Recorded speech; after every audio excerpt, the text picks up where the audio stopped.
Zio get me vai tu. Dia na sira mamenu. Dia gozamu. Kon waga rere. Ne pi yo ganti aplo. Dia na sira kadu.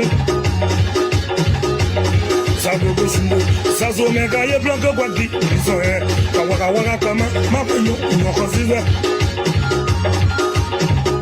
Bagumya botlana yeto dogins kewe Tokeino sugu kuwa koe resi Ao mamenu Tokeino sugu Lero mana we ya we so resi kewe Tokeino sugu kuwa koe resi Ao Tokeino sugu Tuma o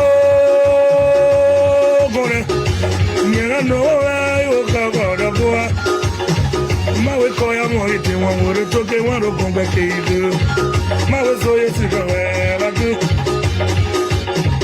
Yekwe mote wanu wagaragara mui Muso eikasu Muplaki ya mui Nyaba wakamao Hawe soye sikawe Hawa nasu wa yetu gaugu Mao ne wabili wagu Zo sira wabili Wakazua Mawe nyoko wao Amen. Honey, I'm gonna see it about good. Some yet. Maluo.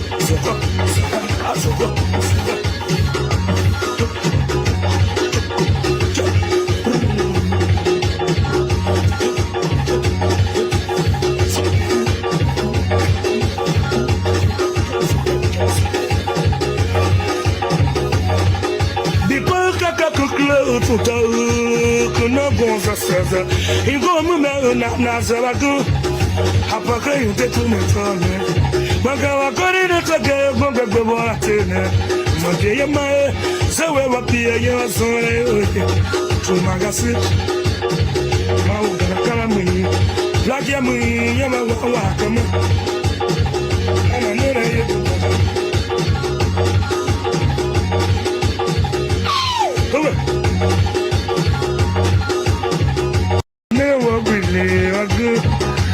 Sira bini Wakazua Mawe nyoko wao Kimusugu kuwa koe Sira Amenu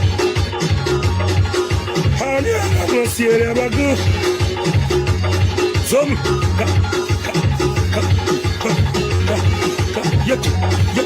Yeti Maluo Soko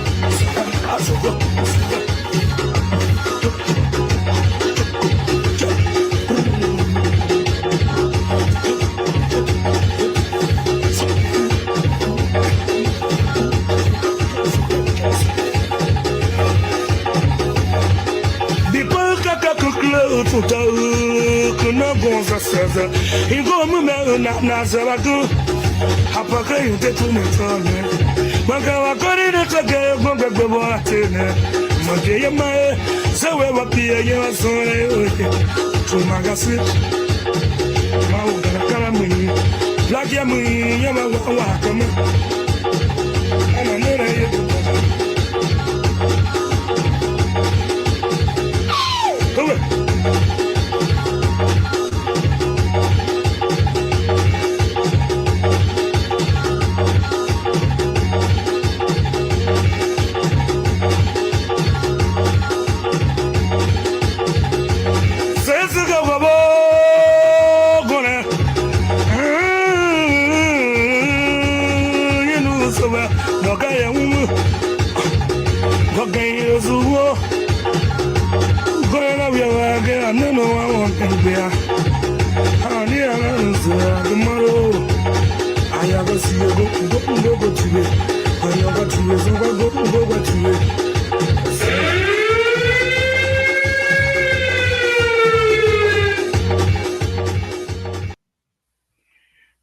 Good evening, folks. Samson to La Bro Public Radio. We're here again this evening. We want to thank all of you that are trooping in tonight, not trucking in, But trooping in, we want to thank you very much for joining us tonight.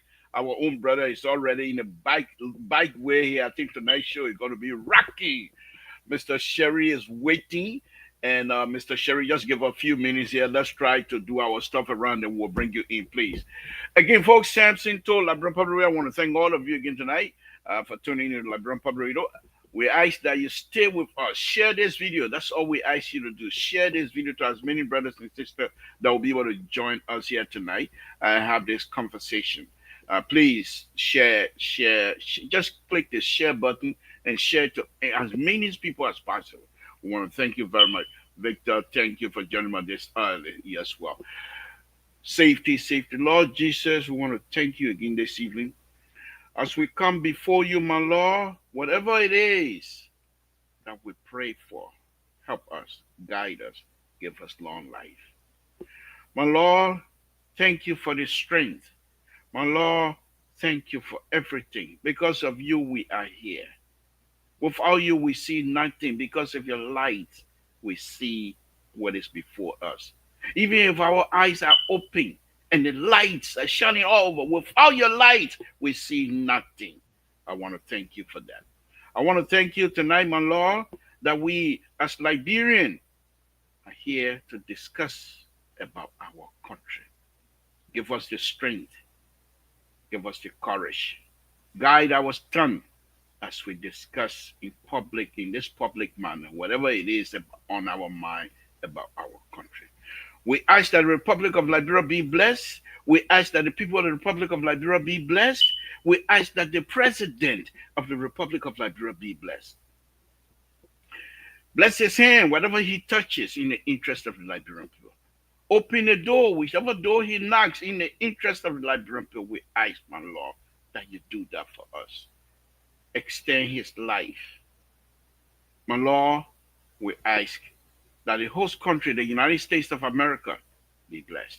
In Jesus' name we pray. Amen. Okay, folks, let's go ahead. Let's go ahead. This show is not going to be an easy one, and I'm not going to hold back right away because this brother has joined us.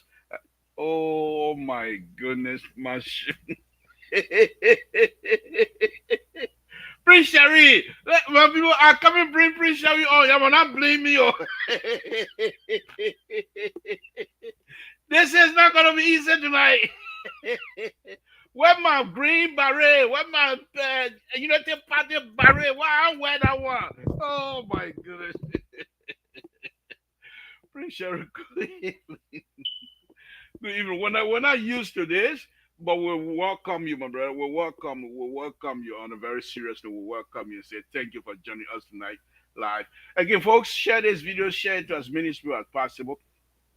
I was going to start my tabata, but I think with Mr. Sherry is already on board.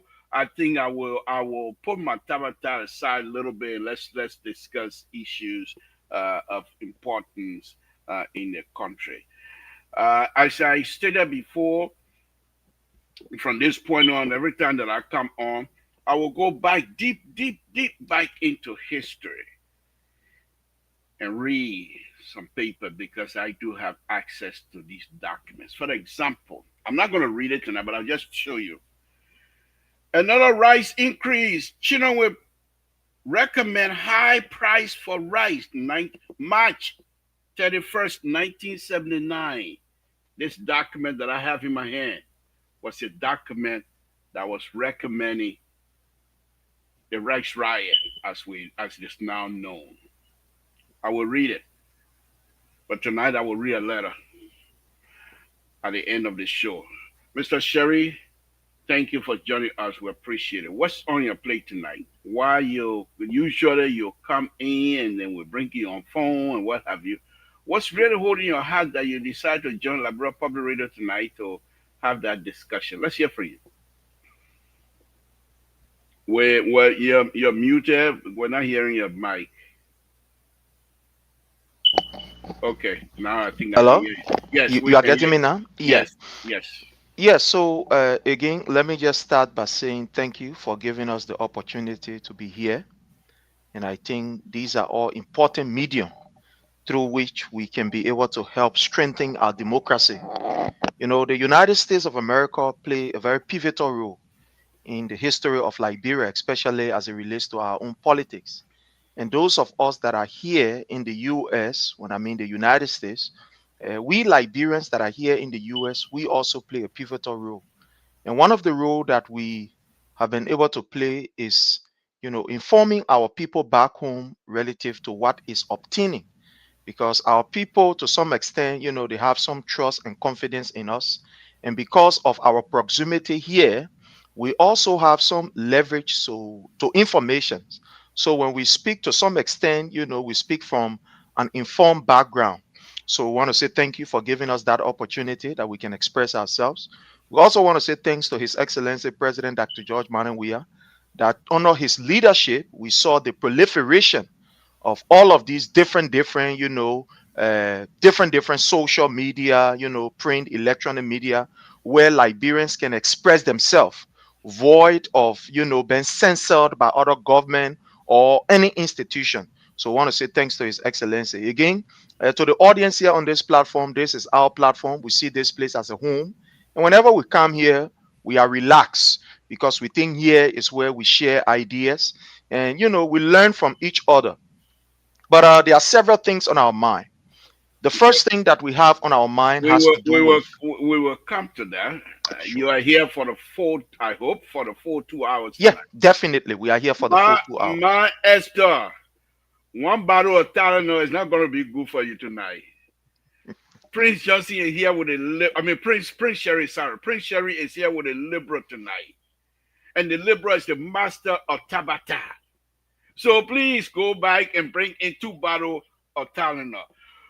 Thank you, Prince, for joining us. We appreciate it. And I hope that as we go on to discuss, by this time, I'm not, I will jump over from an Empire State Building to make this statement without parachute that I believe you have a thick skin. And I believe these type of conversation, you're quite prepared with respect to whatever that is going to be discussed. Nothing personal, it's all business. And I believe you understand that. But let's go ahead. Let's go ahead. So, what do you say is on your plate? Let's hear what's on your plate. The What first exactly thing, what are you that you want to start with? yeah, the first thing that on our plate has to do with the missing armed forces of Liberia personnel. As you may be aware, some months ago, uh, we reported a case of a missing armed forces of Liberia personnel, we say an AFL personnel, who got missing. And also, you are aware of the Bobby case, an AFL personnel who allegedly shot himself, according to the rescue mission, 6 times in his head in the EBK barracks.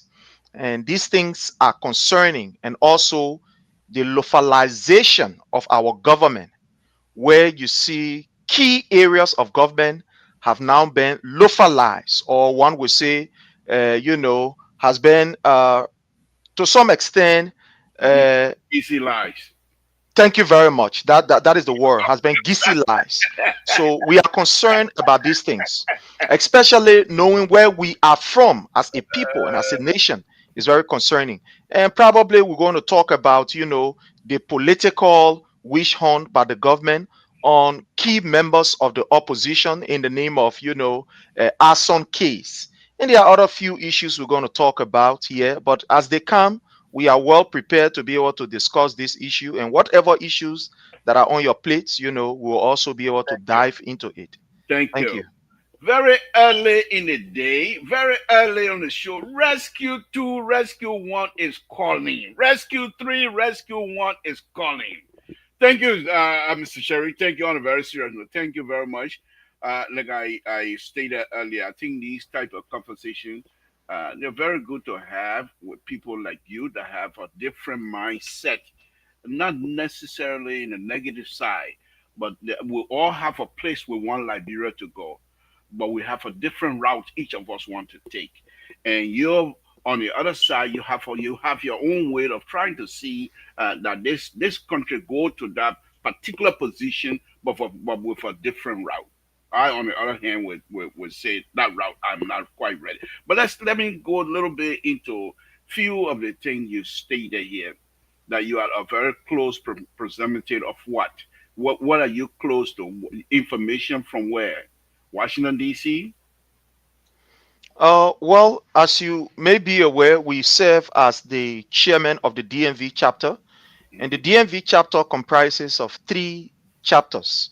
Right, The heated political chapter in the CDC USA, or in the US here, that comprises of the Washington DC, right, that is the political capital, one would say, where decisions are made, Washington DC, and that of Maryland and Virginia. So we are clothed with several information, both from back home and from here, and also information from within. I mean, the rescue mission. right. So there are a lot of informations that we are clothed with. Yeah. Okay. We'll here we'll do our best to push back those information that we have access to. If we need to disagree, we will say so. Those we don't have access to, we're not going to fool ourselves to pretend that we know when we know we don't know. And that's what I do here. When I know I don't have information, I'm not quite versed into anything. I'm not embarrassed to say I don't know. But let's move on here, Mr. Sherry. You're saying here, and those missing personnel that you mentioned, I will ask that I don't speak to that, even whatever information that I have, because these are lives, human lives, Liberians' lives. I am not going to sit here to speculate. I will let the Liberian government, as you were quite aware, the Liberian government is not a banana republic. This is a republic of Liberia. We have laws on the books. We have police personnel. We have people that carry out our laws in the country. So if anybody is missing in Liberia, I'm sure the police most likely will do an investigation if they are quite aware of it. And I'm not going to speak to that. I will let the police do their work, and then we can go from there. But let me go on. Politics side, we will discuss that. You also are suggesting that this Unity Party government have now gisialized. My word, I put that in there, but you say localized. This government, Mr. Sharif, I'm not going to sit here and start counting the amount of different personnel from other counties that are participating fully in this government. I'm not going to do that. But what I'm going to argue, and I'll be ridiculous on this one, the Lofians that are occupying. Let's assume I give you this. Let's assume that Lofa County has taken over the entire apparatus of the government of the Republic of Liberia. Is this your argument that these brothers and sisters from Lofa County are not qualified to participate fully in the government, or you're saying that perhaps the quota system that everybody in the whole world are trying to get rid of is what this president and this government is refusing to apply? What is your argument on this? All right. So let me just be quick to provide this information to our. Before you do that, let me bring in Terry. Terry, rescue tool. Thank you for listening. Because if I'm not careful tonight, Prince Sherry might take me to the clinic. Come in. Thank you, thank you, Terry. Let's hear from you, Prince. Yeah. So let me just be quick to state here, and let me welcome my brother, uh, the Reverend Terry. Thank you so much for joining us, Pastor Collins. It's always a privilege for us to share the platform with you and many others. And we hope that the full team will be here, because we come with the barrage of information to destabilize every other, kind of trenches that have been set up here on this platform by people who have paraded with mis and disinformation. So we are going to be dislodging people who have been doing these things, providing false information to our people. So welcome. So having said that, let me just provide the fact that I am from Grand Cape Mount County in Lofa, and I was born in Mosorado County. So I hold no particular, one would say, grudge against anyone from Lofa County who, is qualified to serve in this government. We have absolutely no hate against this individual. But let us look back, first of all. the 14 years of civil unrest. People say 14, I like to say more than that. Let us look at some of the root causes of why we went to war. We were made to understand by people like Madam Ellen Johnson Sirleaf and many others who were key financiers of the war. They made us to understand that nepotism, tribalism was one of the reasons why the war was necessary. And they pushed back against, quote unquote, by saying the government of the NDPL that was led by, the late president, the slain president, Samuel Kayando, that particular government was, being tribalized. He had his tribe man, his king man, a family member in there.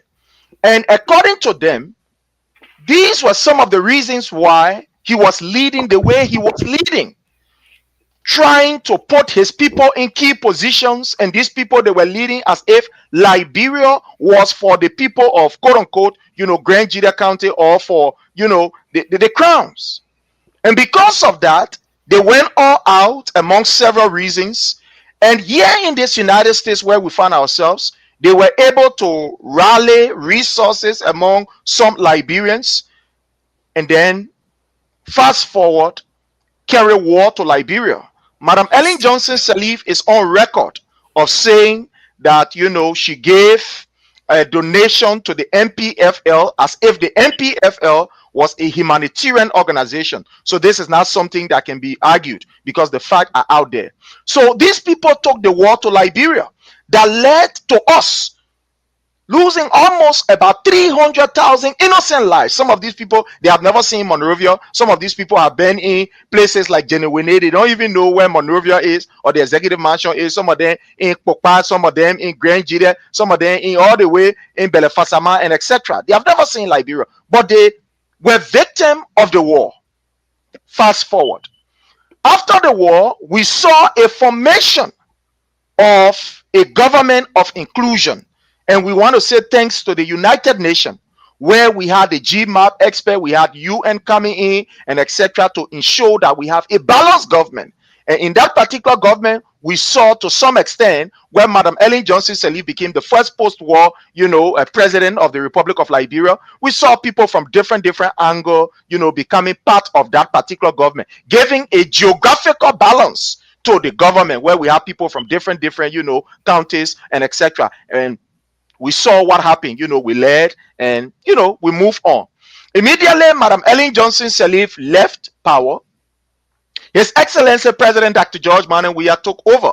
And in fact, what we even saw was a visual display of democratic ingredients, where we have people coming from different areas of our geographic location. People from Grand Jide, people from Nimba, people from Lofa, and etc., becoming part of this government. To the extent, President, we are even simplify it by ensuring that we have people of the opposition, because President, we believe that this is not about the CDC, but it's about Liberia. So if these people are competent and qualified and able to serve, even though they did not vote for me, even though they had different political perspective or political ideology, but we believe that this is about Liberia, so we must all serve. So we saw a government, first time in the history of the Republic of Liberia since the foundation of politics in Liberia, that we saw a proliferation of Liberians from different political parties, especially the opposition party, that on several occasions planned to take away the lives of President Weah. We saw these people involved in the government.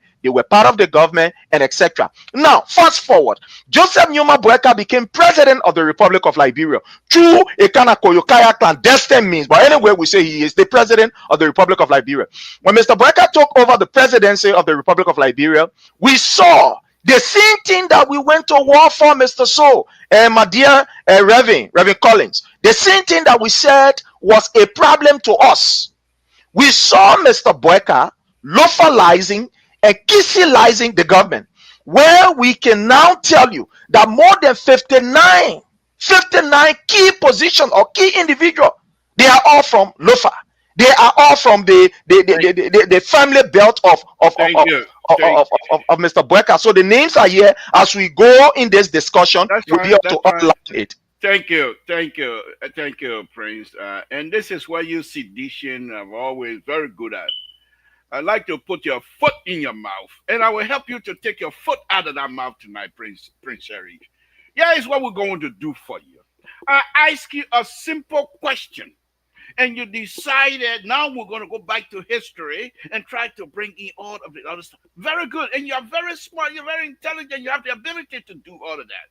But let's do this. Let's do this, Prince. Let's do this. On a very serious note. One more. Let's try it again one more time. Are these brothers and sisters who the government of the Republic of Liberia, which is not a banana republic, but you claim now that they have now localized and gizellized the government, are these brothers and sisters not qualified? Second, if you agree that they are qualified, but yet still you're going to push this line you're pushing, which is inclusion. Is the inclusion process, is that constitutional? That the government of the Republic of Liberia are in violation of the constitution? Please, let's talk about that. Thank you. As it relates to qualification, we should be asking the question also, are the people from example, Grand Jida County, are they not also qualified to occupy this position that these people are occupying? Now let's ask the question also, are the Madingos, who are also part of Lofa, are they not qualified to occupy these positions? Are they maybe the Mendes, or we say the Bandits, and etc., are they not also qualified to occupy this position? So the issue is not just about qualification. Let's not be able to change the poll here. It's not about qualification. It's about an inclusion of every Liberian, every tribe in a government system. Now you asked the question about the second issue about the I'm sorry, please put me on track. The second question, Yeah. what are the government, Okay. because you're suggesting that the government is not being inclusive. Yeah. Are they in violation of the constitution? Definitely, we can say here the government is in violation of the constitution. And the reason why we are saying it has a constitutional basis, as enshrined in our constitution, there's the reason why the constitution will always tell us that they do not allow, or the constitution do not allow, the president and that of the vice president to come from the same county. Okay. Since Liberia was founded, we have never had a case where the president and the vice president coming from the same county. It has always been the president is from county A and the vice president is from county B. So you're suggesting tonight that Lufa County and Nima County they have common border, and therefore the vice president from Nima County is now by extension from Lufa County. Is that what you're suggesting? No, I am not. I'm not saying that. I'm not saying that. You ask about the constitutionality of these people. When I told you that the government has been localized, you ask whether there is anything in the constitution that forbid that. In other words, whether it is forbidding. So I'm just trying to give you, this particular analogy, that this is the reason why the constitution wants for the vice president and that of the president to come from different, a region, or to come from different county, so that there can be inclusion. But in the case of what we are seeing, this is not what we are seeing. We are seeing that the government is dominated by one tribal group. That's what we are saying. So in our mind, based on the analogy that I gave, I think it's something that is very bad. And if care is not taken, we are gradually slipping into a mess. Thank you, folks. Again, Samson told Liberal Public we have here tonight, Mr. Sherry, and also Collins. Well, I just threw a word out there to Sherry, being a sedition. I also want to demonstrate to all of you that he's ground completely. He is ground into things. He never even picked it up. He never even fussed about it. I just want to show you that we are here to discuss and nothing personal. And when I threw that word in there, he didn't even pick it up. I just want you to know that we are here to have a discussion. Let me bring in Moses. Moses, thank you for joining us. Terry, let's hear from you. What's on your plate? Terry Collins, what's on your plate? Well, I think there are a lot Prince is saying, but there are also a lot going on in the country that I thought to look at. All right. And, some of those things I highlighted yesterday concerning the senator for Montserrat County. stating that we bringing back the thought process of the war and imposing it on the Nema people. I thought that he needs to apologize for that. And also, I listened to the finance minister today talking about 150 million. And I think he did very well today when he analyzed the budget. I expected him to have done that ever since, but again, the time is not late. He did very well, but something I wanted to understand. I think he made mention of $150 million budget that was actually designated for debt payment last year, and this payment was disbursed.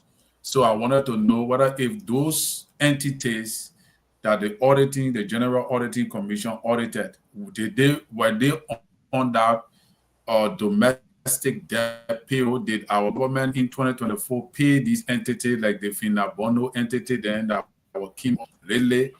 Did we pay these people? And if we did, we want to know. And whether if some of these entities still reflects in the domestic debt budget of 2026. So, but he clarified something very important when it comes to the budget for the MOS, the Minister of State for Presidential Affairs of 2025, 2024. And fact checker went to check and found out that these entities received a huge amount of money, especially the Ministry of State last year, about $15 million, dollars. So I'm thinking, what are we really doing in the country with the monies that, and this, he was talking about this money ran from CDC government. This is the budget that they all working with. And I don't think anything wrong with it, that against the law. But why can't we cut down this budget? Because the Minister of State for Presidential Affairs is attached to the president's office. So $15 million in 1 year for that ministry, what are they really doing? Thank you. But that is the budget. He was talking about that. Right. There were no increment in salaries, but that was the budget that runs from the CDC government, previous government, and that is what running through. So I thought that we could use some of that money to either increase civil servant salary or divert it to something else that would be beneficial to the country. I thought that to put in there. Thank you. I read that and I listened. I think when you come to explain being someone who supported this president, when these kinds of explanations are put in the public sphere, they need to do better than that. They cannot just give us one side and hoping that people will understand the past. They're going to have to do better than that. Right. And because if they don't, we're going to improvise. It might not be in the best interest of whatever it is they're trying to explain to us. Now, again, as a Liberian, it seemed to me this Unity Party government have refused to learn from the inept CDC government that was unable to explain to people exactly how and what was happening. Many things that people like me accuse CDC of. Those who think that are the same situation are improvised because they have so much gap in between that I have to come and explain to my audience. And as a result, most of my audience will say, okay, well, if CDC is not coming back to tell us it, then perhaps it is true. Now, am I making things up? No. But those were the same type of stuff. And now this Unity Party government seem to not understand that information is very important. Excuse me? What do you say? I think Mr. Sigbe is in the back. Is in the back. Okay. Yeah, I didn't even see that. Because I saw him turn his back, so I said I turn my back on Julian. Julian not coming. I can't turn his back on me there. I turn my back to my new name is Foya. Is my new name is Fire Wakai. So Fire. I'm not playing around. My new name Fire Wakai. But let's go on. Let's go. Let's go. So I think Unity Party folks need to do better to explain. If not, we're going to improvise. Junior, Mr. Sigbe, most people here forgive me. Me and myself grew up together pretty much. So, Mr. Sigbe, what's on your plate? Good evening. Thank you for joining me. What's on your plate, sir? Good evening, Mr. So. It's good to see you. Thank you. And good to see Prince Sirleaf. For the first time, I'm actually putting a face to the name now. Thank you, sir. So it's nice to see you and meet you in this platform for the first time in person. I've heard you speak many times, but it's good to see you, sir. And of course, Rescue 2. How you doing, Reverend? You pray for me today?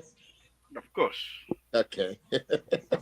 Well, what's on my plate is something that I started last night, but because I couldn't be on the show too long, it has to do with the appointment of officers, people in higher office in government in the Republic of Liberia.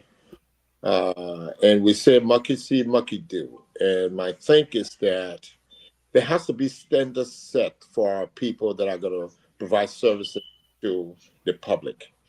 And when I work in administration, one of the things that I anticipated or that happened on inauguration day of the new administration or on any new appointment is that the chief executive for that department or that office give something out that says the rules of the road.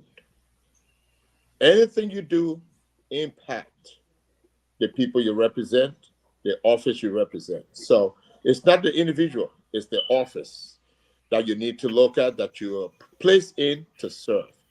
And I say this to say that this appointment that just happened, this recent confirmation, and with all the different videos coming up and people talking about apology, our people in Liberia need to begin to understand that many a times people can only say sorry so many times, but they will never change their spot. Peter Bala said the leopard can never change his spot because the snake still on in the water and not going to alligator.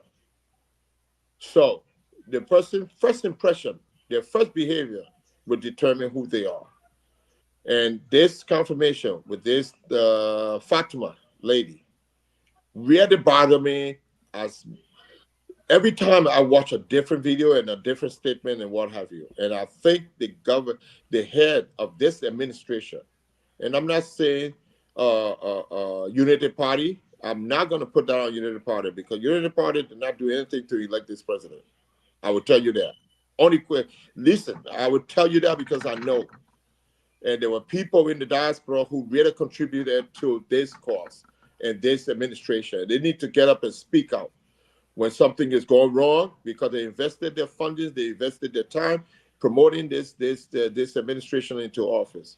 We need to speak out and let them know, and that's why we believe in his credo: think Liberia, love Liberia, and build Liberia. Thank you, Mr. Silver. So We'll come to that. Your stuff on the plate. We'll discuss that. So we have three items on the menu here tonight.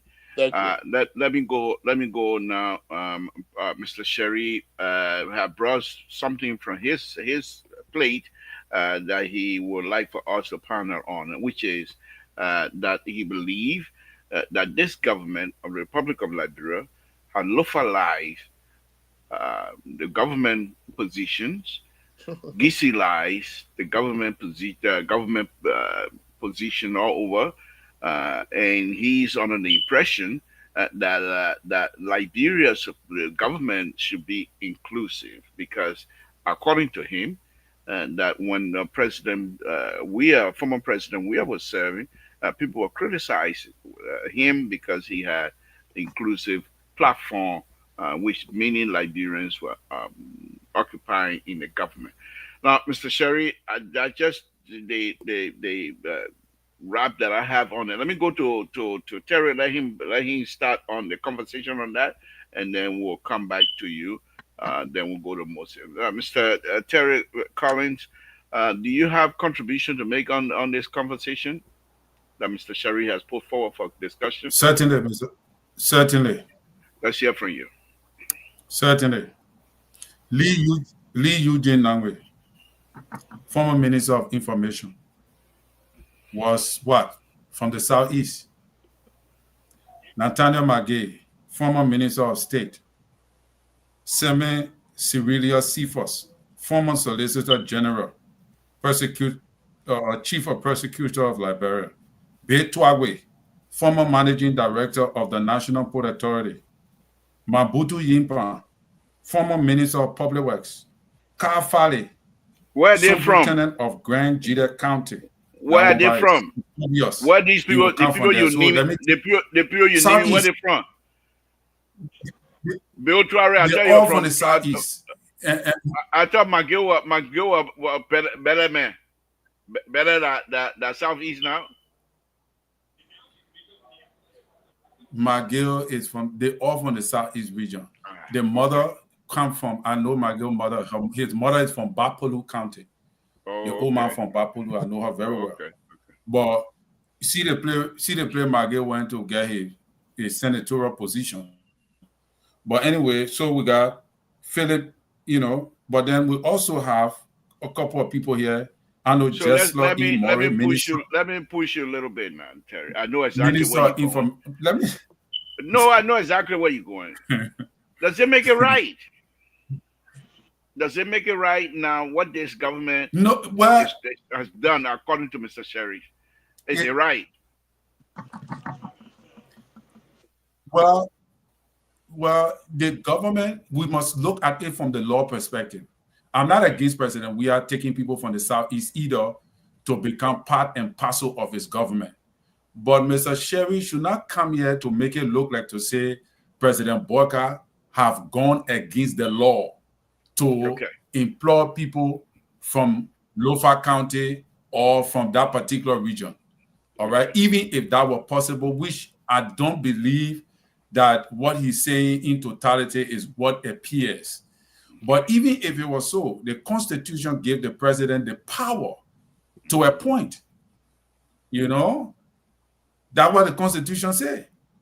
So I don't know whether if he's if you even say Magay is not from the Southeast, we agree. But there are many other people that came from the Southeast that was in the government that I can name here to you, more than 20% that were in permanent position in former President Weah government who was from the Southeast. Because Magay, I know him. Let me hold you. County. Let me hold you right there, Mr. Collins. Let me hold you there, Dr. Toto. I'm going to paste the link here, and only you that I will take. So let me paste it here, and then you can pick it from there, and hopefully you'll be able to join us. Yeah, it is. Right there is the link. You can just take that link, copy, and put it in your stuff. All right. Let's go ahead, Terry. Give us your. Go ahead and finish up so I can bring in Mr. Sigbe. Yeah. So the Southeast. Somebody say, "Oh, the Southeast is not accounted." The Southeast is not accounted, but the Southeast is one group of people. That's one group of people from that side, and the country have different sides.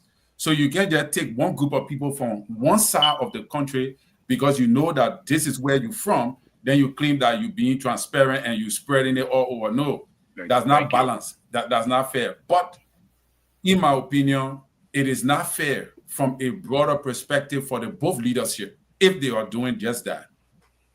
Thank you.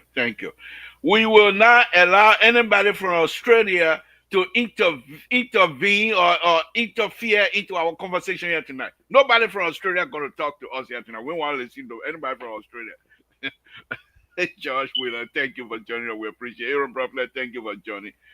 Terry, Mr. Sherry, before I go to Mr. Sigbe, Terry seemed to be arguing, same argument that I had here, which is we don't believe that the government is in a violation of the Constitution. Number one, to be inclusive, election matters.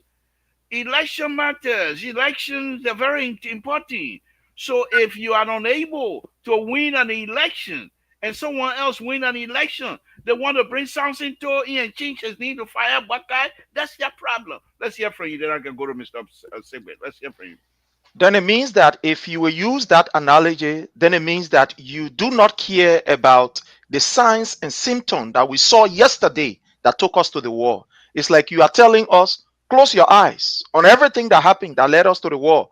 President, you get it. Take all, do whatever you want to do, lead however you want to lead, which I think is not the way you want to present this case because it is dangerous for any nation. But I'm listening to the Reverend making the analysis, and I want to say thanks to one of our trending, how you call a commenter, the brother Lasana Fode.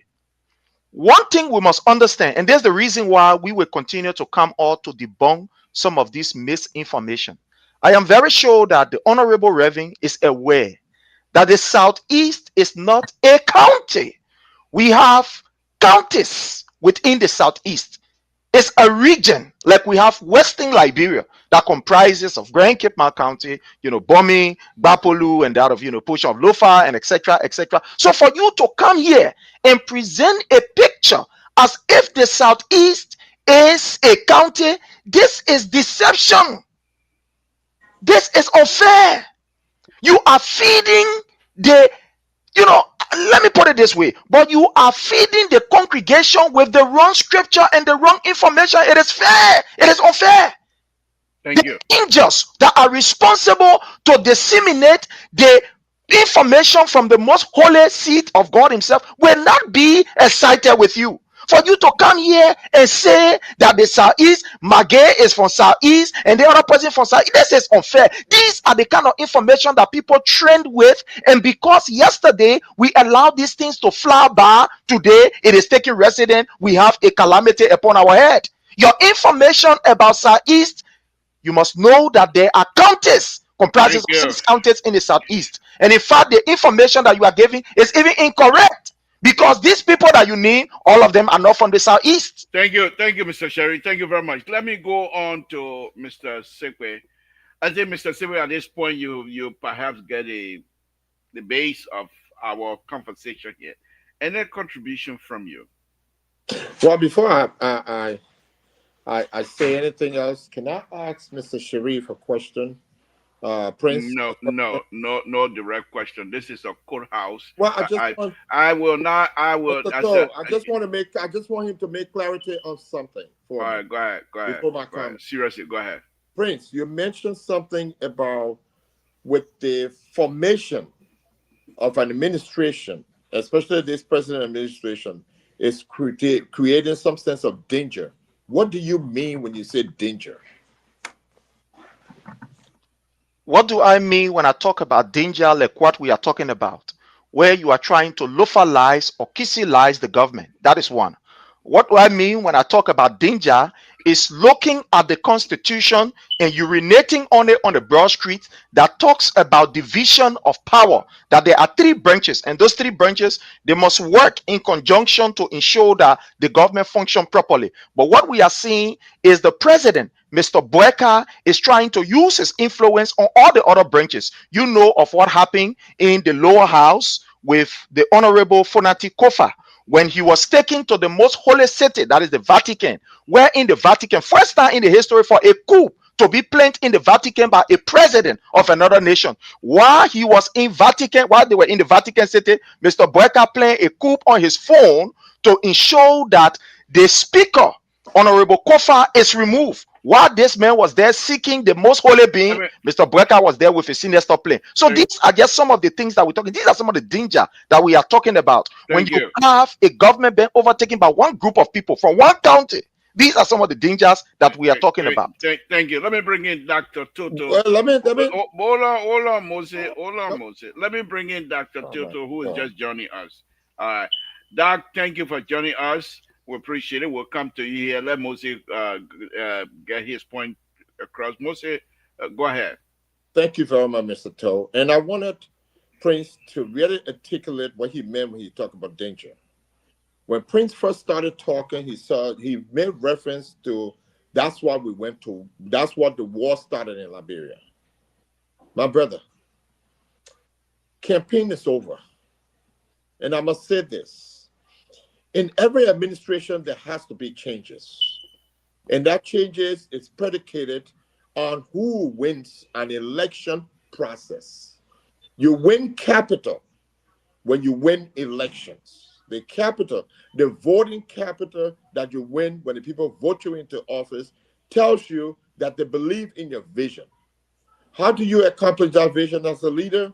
Means that you bring people in your circle who is going to help you realize the vision for the greater good of all.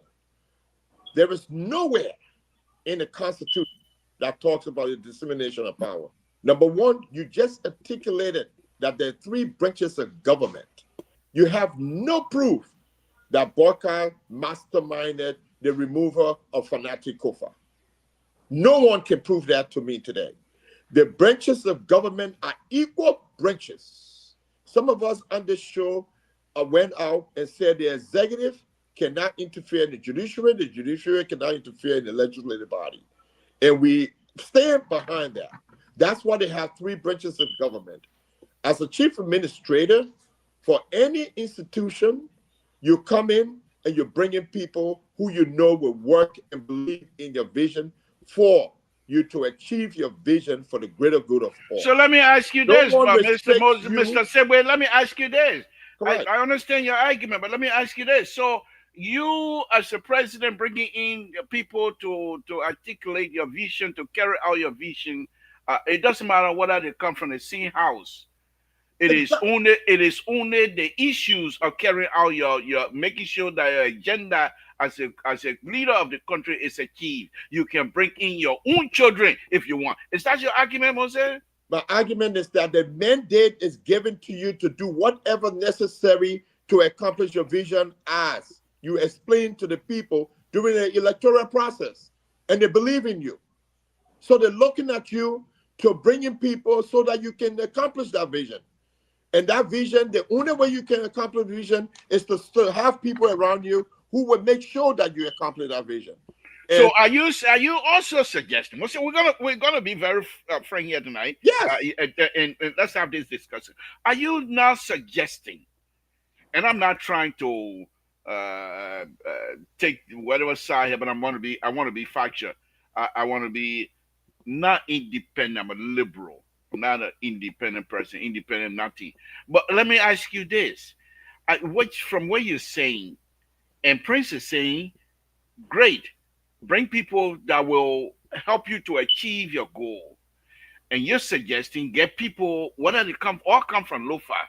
What happened to the rest of Liberians? Are you saying they are not qualified, or do they do not have that within them to help you to achieve?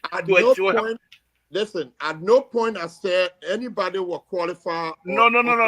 My word. I'm not putting words. I'm saying, you're saying to me. Hold on now. You're saying, and you said this here, that once you are elected, you explain to the people, you put forth to the people before the election what your plans are. And once you were elected, you have to bring people on board that understand your plan, and those people must be able to carry out your plan.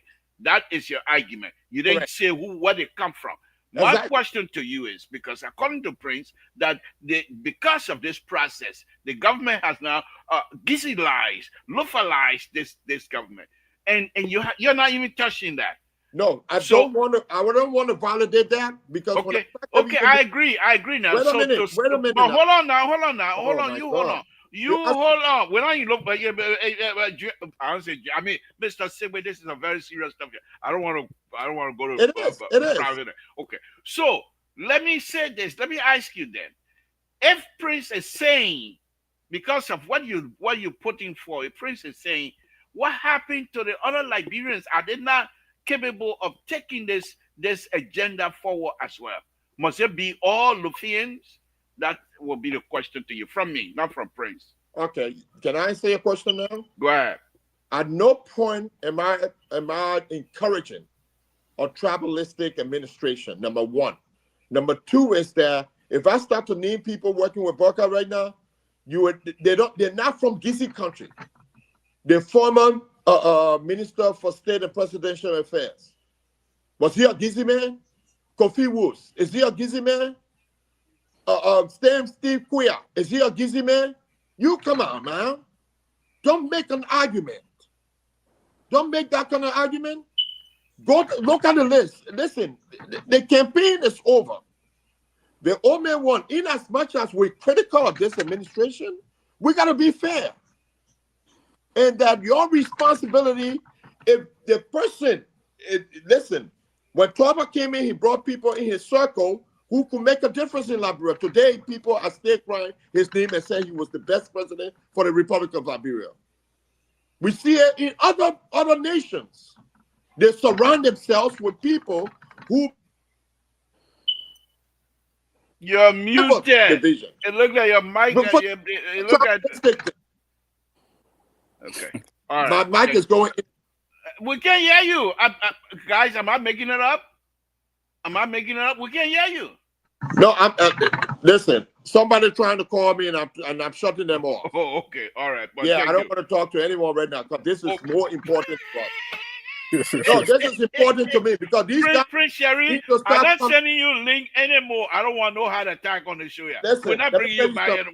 Let me tell you, in as much as I've been sick, Prince came here, and I didn't want to commend him for coming because I wanted to set the record straight. Okay, thank you. There's no way in the Constitution when it said the division of power, that's why you have the House of Representatives. Thank you. Let me go to that's Dr. the division of power. That's what you find the division of power. Thank you, Moses. Let me go to Dr. Thank you. Dr. Toto, you've been following the conversation here before I go back again. What would be your own contribution in this conversation here?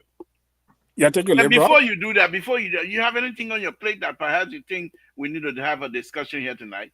No, not this special tonight. Just with that Prince ideology. Okay, go ahead. Yeah, labor force that been, been a while that been. I hope I'm not taking you back, but let me just say my condolences to you again. Thank you. Since we're on that, let me also say to my brother here, Amos, thank you for your comment. We appreciate it. We know what happening here tonight is therapeutic for me. For me to come here, even tell Prince Sherry, CDC putting their foot in the mouth and not sitting somewhere in the corner and crying, it helps a lot. So I really appreciate you guys welcoming me back and not even feeling sorry for me and throwing me under the bus that Mr. So did the other night. It's very good. It's very good for my soul. So I want to thank all of you. But this is what we do, and this is what we put ourselves into. So let's go ahead. Dr. Toto, let's hear from you. Yeah, thank you, Libra. Let me greet the fellow guys with your Prince, Rary, and Moses. Prince and myself go way back when Gina had to also be one of the contributors there. But let me just add to Libra. I'm gonna go come back, pick up my daughter. Rescue 2, you running away from Prince Sherry? Going for more information, no problem. Just go and prepare yourself. You're going to regroup. You're going to regroup. No. The bomb I get here is too heavy. It's too heavy. I'm going to come back. Yeah, it's too heavy. Okay. I'm going to come back. Okay, all right. We'll be here with you for you. Go ahead, Dr. Tutu. So as I was saying, I listened to Prince intro very well. He talked about, he gave a good historical account about what caused the war to come in Liberia in terms of nepotism or favoritism. But now, if you come back to what Prince is saying, and you want to use that same war rhetoric, to counteract what happened in the past, and they want to go back to that again. Now, let's try to analyze whether the government have Lofian or put for Lofa Kade. Take the name of people. Look at the cabinet minister for the cabinet composition or geo minister sitting there. Let's do the and see how many of them from for Lofa Kade or for a country for the southeast area of Liberia. They will try to counteract the needs. But Prince have not given any kind of specific name or look at the cabinet composition of the government and they accuse them that all the people for Lofa Kade or even or agency, to your cabinet ministers, all of these, and they try to alarm them to the very region or county. Talking about, we saw either we are government or county, the southeast in power Liberia, which comprised of 4 or 5 counties. I mean, I mean that be quite my geography to see how many counties the southeast is. But we saw or did it become a pattern in the we are government that all his top lieutenant, all those that serve for all for that particular region of Liberia, and other people that for the western part of Liberia or central part of Liberia, were that part of that, so that's why people started creating the noise. But if you look at Boyka government, I see a balance as compared to the composition of people that have in the government compared to the we are government. So if you want to say, okay, the cabinet ministers or junior cabinet ministers, or from LOFA, they call their name and then they align it with their county and see who all come from LOFA, who all come from Grand Judea, who come from Bon County. They will know. But when they be talking, say all the governments are Lofian government or the Kisi government, I disagree with Prince on that. Then he come on more and give them more evidence. They call the people names and they land all the various counties. Okay. Thank you. Prince Sherry, let's have you wrap that one up and then we'll go to different subject. But let me ask you this, Prince Sherry. The government employing people perhaps that they feel are qualified, number one. And second, the government was elected. Election matters. I know you do agree with me. The question that I want to ask you, and my name on this platform is the most ridiculous. So I will be ridiculous on this. President, we are king. In fact, Tower King, they say he didn't bring anybody from the country people to be a government. All the way up to this point. Mostly, let me talk my own. You tell your own, I tell my own. What did I say? Yeah, well, you're shaking your head. When I'm in private, you got to, the liberal is speaking. You can't shake your head when the liberal is speaking. Mostly, that one that you know me on the power business. I'm the board chair, so I got the power right now. But anyhow, okay. So, I would actually my head up. Say any other government come in, but that's just people. Why we won't have elections said now? Why we can't just go and say, okay, today, Grand Judea, this year, that time y'all get a president. Then we just go from rotation now instead of election. Well, we can't do that one. Same we're going to be accusing each other of trying to take this and take that. What can we go ahead and do rotation? What's wrong with that, Prince? Mr. Toe, yes, sir. Prince. Yeah, Mr. Toe, I'm listening to the Honorable Sengbe and I'm listening to his analogy. And I think it's very dangerous. And I will advise not even Satan to listen to that. Because if you would tell us that the president of the Republic of Liberia... Prince Sherry, before we keep, I pray to God. Why do you keep using that word dangerous? It's dangerous because the idea that you are pushing forth as a president, it's up to you to take whoever, whether you want to take, your concubines, you want to take your nephew, your nieces, it's up to you. Then this is, I'm sorry to say, but it's ridiculous.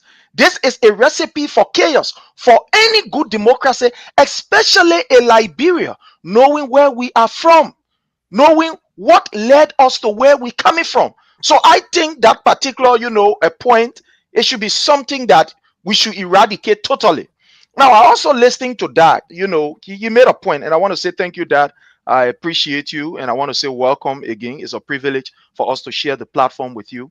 But this is what people must understand. I remember when Mr. Boyka was interviewed by the VOA when he just won the election. Mr. Boyka made us to understand that he has come to do not business as usual. The records are there. You can find it right now on the YouTube. It's there. He said to, I think, was it Kwabuna or so, one of the VOA reporter from Ghana, he said, we have not come to do business as usual. So when I'm listening to that, telling us, trying to, generate a kind of government official that he believes are from President Weah house, then I'm confused. Because when you talk about the Southeast There are various counties from the southeast. But now let's give you an example and be specific on this particular issue. When I talk about Boyka is localizing the entire government, and it's even, nepotism has taken over. Take for an example, look at the Minister of Finance of the Republic of Liberia, Augustin Pehigafuan. Where is he from? From Lofa. Look at the Liberia Revenue Authority, because you asked what are those areas. Look at the Liberia Revenue Authority. Where is this particular double jala coming from? Double jala is from Lofa. Look at the Central Bank of Liberia, for which Mr. Boyka disrespected the Constitution of the Republic of Liberia. When Aloysius, a Grenadian, he was in that particular position, Mr. Boyka created a false narrative and lied that this man siphoned resources. Only for us to know, Mr. Boyka was able to move this man, call him in the corner and say, "My man, let me get you 300,000 for you to lead a prayer. I want to put my nephew here, Samoa. The man who used to give me small loan the time he was working with the bank." So look now at the central bank. Who is the governor? The central bank governor today, as we speak, is from Lofa. Now, let's look at the armed forces of Liberia. The armed forces of Liberia. Who is the commander-in-chief of the armed forces of Liberia?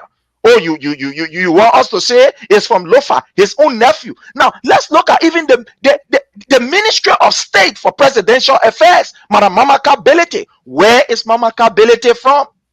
Oh, you want? I'm gonna go ahead. Okay, she's from Lofa. Now, at 59 different other areas. Let's even look at the Ministry of Health.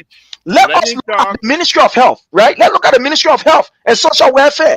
Dr. Louis Poto. Where is Louis Poto from? From Lofa. Let's look at the Ministry of Education of the Republic of Liberia. The Ministry of Education. Where is she from? Jaso Male Jala. Where Jaso Male Jala coming from? From Lofa. Let's go ahead. Let's continue to name. Okay, You want all right. to name? Okay, Let's look at the National Commission on Small Arms, We got your etc. point. So We got the your thing point. is, so to just conclude, Yeah, when I'm listening to people trying to do a comparative analysis of what happened, then it means that you do not have a strategy. While Liberia went to the pool and said, "President Weah, go rest." Why they said it? They said it because these were some of the, according to them, let's just take it for the face value in this argument.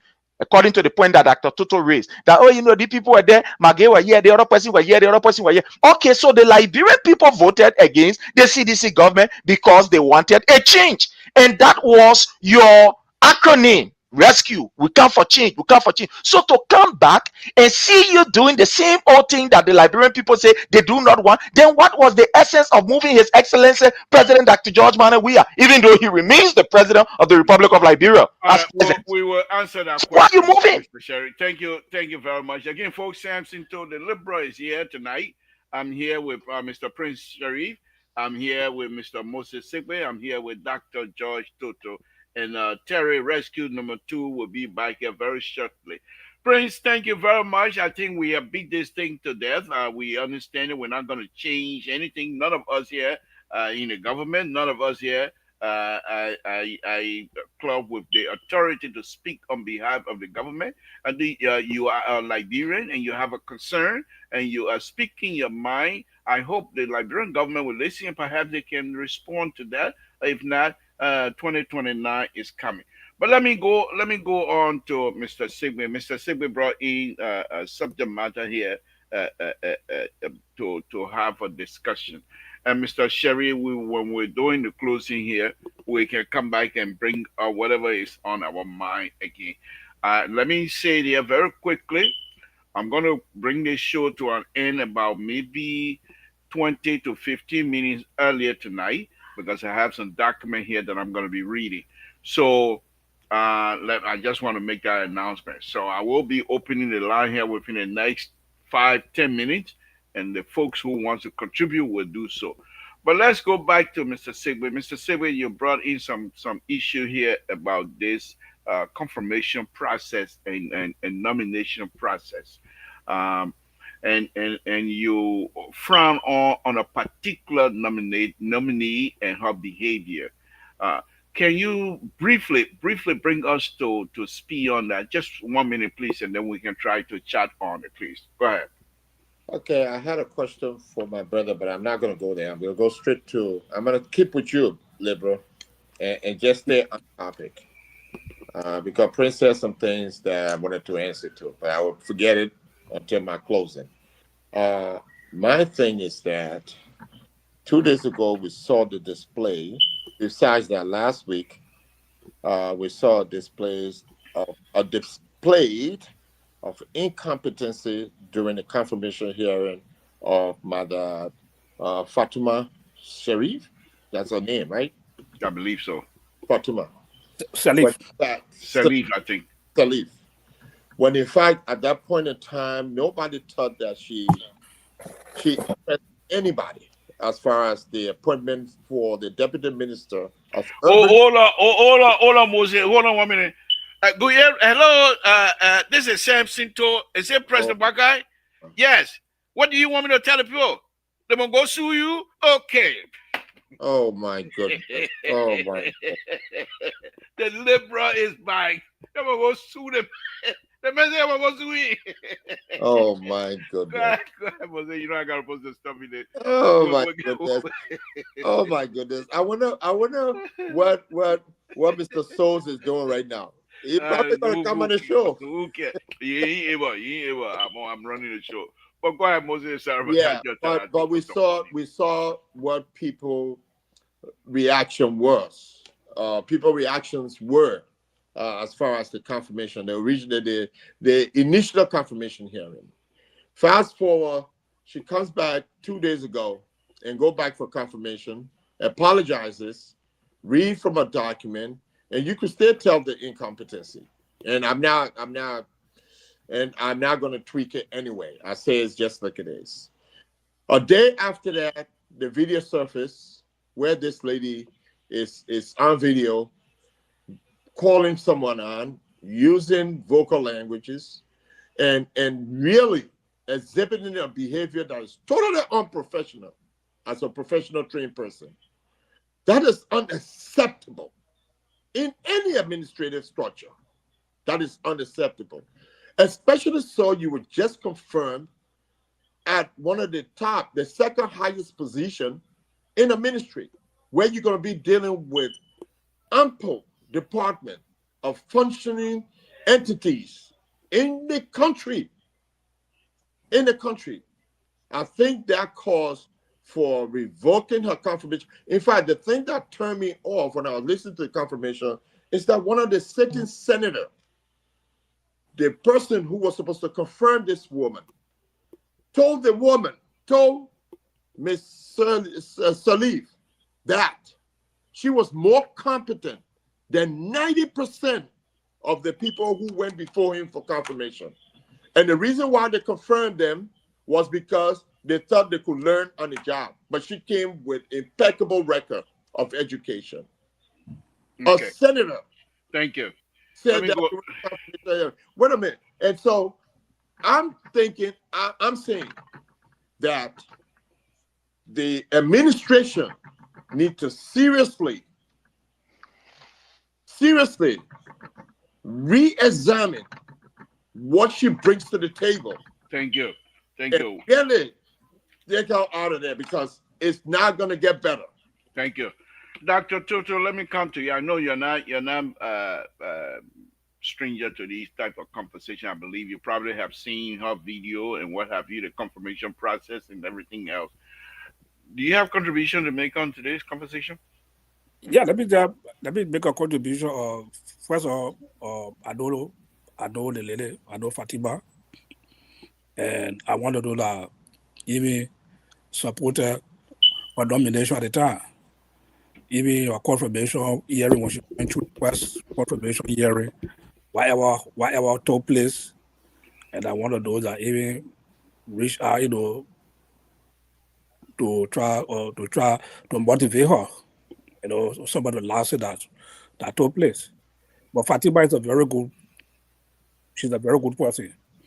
And she not just good, she qualified for that position. Liberia becomes so political, and so polarized. So when you're doing things, politics jump into it, and we saw a beef that been going between Fatima and some other female that been going after one another. So I believe that from that perspective, she came from, to try to get some reaction. And like like Moses said, most of supporters from about why she did the statement. And Fatima came out, she put a public apology. She apologized for what happened, how she celebrated her confirmation, and she said some word that she not supposed to say, and she put a public apology out there. So she's a hero. She erred and she apologized to the public. And she been confirmed. That gave her opportunity to carry on her duty. That's what I don't have. And to praise also to just 5 seconds. To praise for somebody who needs you list somebody women, you call their name. They are not from Lofa, they're from different country, even though some of them may have carried the Lofian name because maybe through marriages, but they are not from Lofa. Thank you. I carry Lofa name, but I'm not from Lofa, but I want job. So it doesn't matter. Let's hear from you, Prince John, Mr. Segway. Yes, sir. Do you have contributions I think there? the audience can see the breakdown in our society from right here on this particular platform. You know, Dad, you are one of those respected individual in Liberia. We respect you despite of your political, view or your critical analysis. We believe that people like you, are the ones who set the path for a better Liberia. But it is unfortunate tonight listening to you trying to ignore the moral breakdown of what you saw from our sister Fatima. I don't know, because of your maybe affiliation with her, like you said, you know her or so, that on this platform, that with all fairness, you cannot come on this platform to say, look, my sister, I know you, I respect you, but your display was completely immoral. It is not even in conformity with a serious kobo seller, talk less of a government minister. A serious kobo seller cannot portray that kind of behavior. In fact, a serious Zogo will not even do that. A serious Zogo, a disadvantaged youth cannot do that even on camera. To have somebody who claims that you are from this United States of America, that we all look at with high esteem, to use an open platform and re-insult at your critics, this is scary. But this is not just Fatima. Now, I want to say thanks to that to our own Honorable Singbe for bringing this up. Now, this is a pattern of the Unity Party. I will give you an example. Look at Anthony Keseli, an elder who is supposed to be an elder. That man used the Facebook to insult people mother. It is a pattern. Look at Eugene Fagon. Look at how you call him Jabate. Mark Jabate. Look at all these people. We can name them. The names are there. We can name them over and over. Look at Colinos Kra. These people re-insult at their critics. And unfortunately, they are being protected by Mr. Joseph Numa Bweka, an elder. A man who is the keke in the land. The man who is supposed to be the moral example of value, of culture, and of everything. Look, this is insane, for the lack of better words, to see these people that are supposed to serve our nation, these people that are supposed to be the representation of our country, coming on social media and using these kind of words. And those of us who are close to them, we cannot call them out. Fatima is not a governmental material. That woman, probably she should be somewhere sitting down. We're all from Grand Cape Country. She should be saying that, maybe facing Gary somewhere. With that behavior that she display, she'll be sitting there facing Gary. Oh yeah, we have people that have doctorate degree. They are in the agriculture sector. It's not a crime, but I believe that public office is not for her.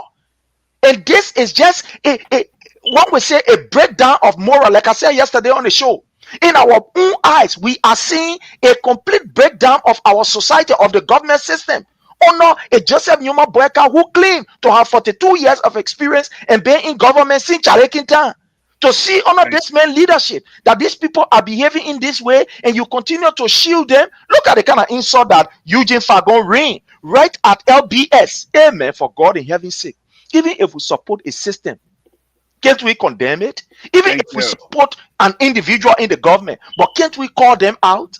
I think Fatima behavior is being encouraged by the chief executive, Mr. Joseph Numa Bweka, because he is a breaker of the law. And there's the reason why the Liberian people will ensure that he is removed democratically comes 2029. Because the only hope for our country to restore morals, to restore a kind of good society where people can see leaders as example, is only in His Excellency President Dr. George Manneh Weah.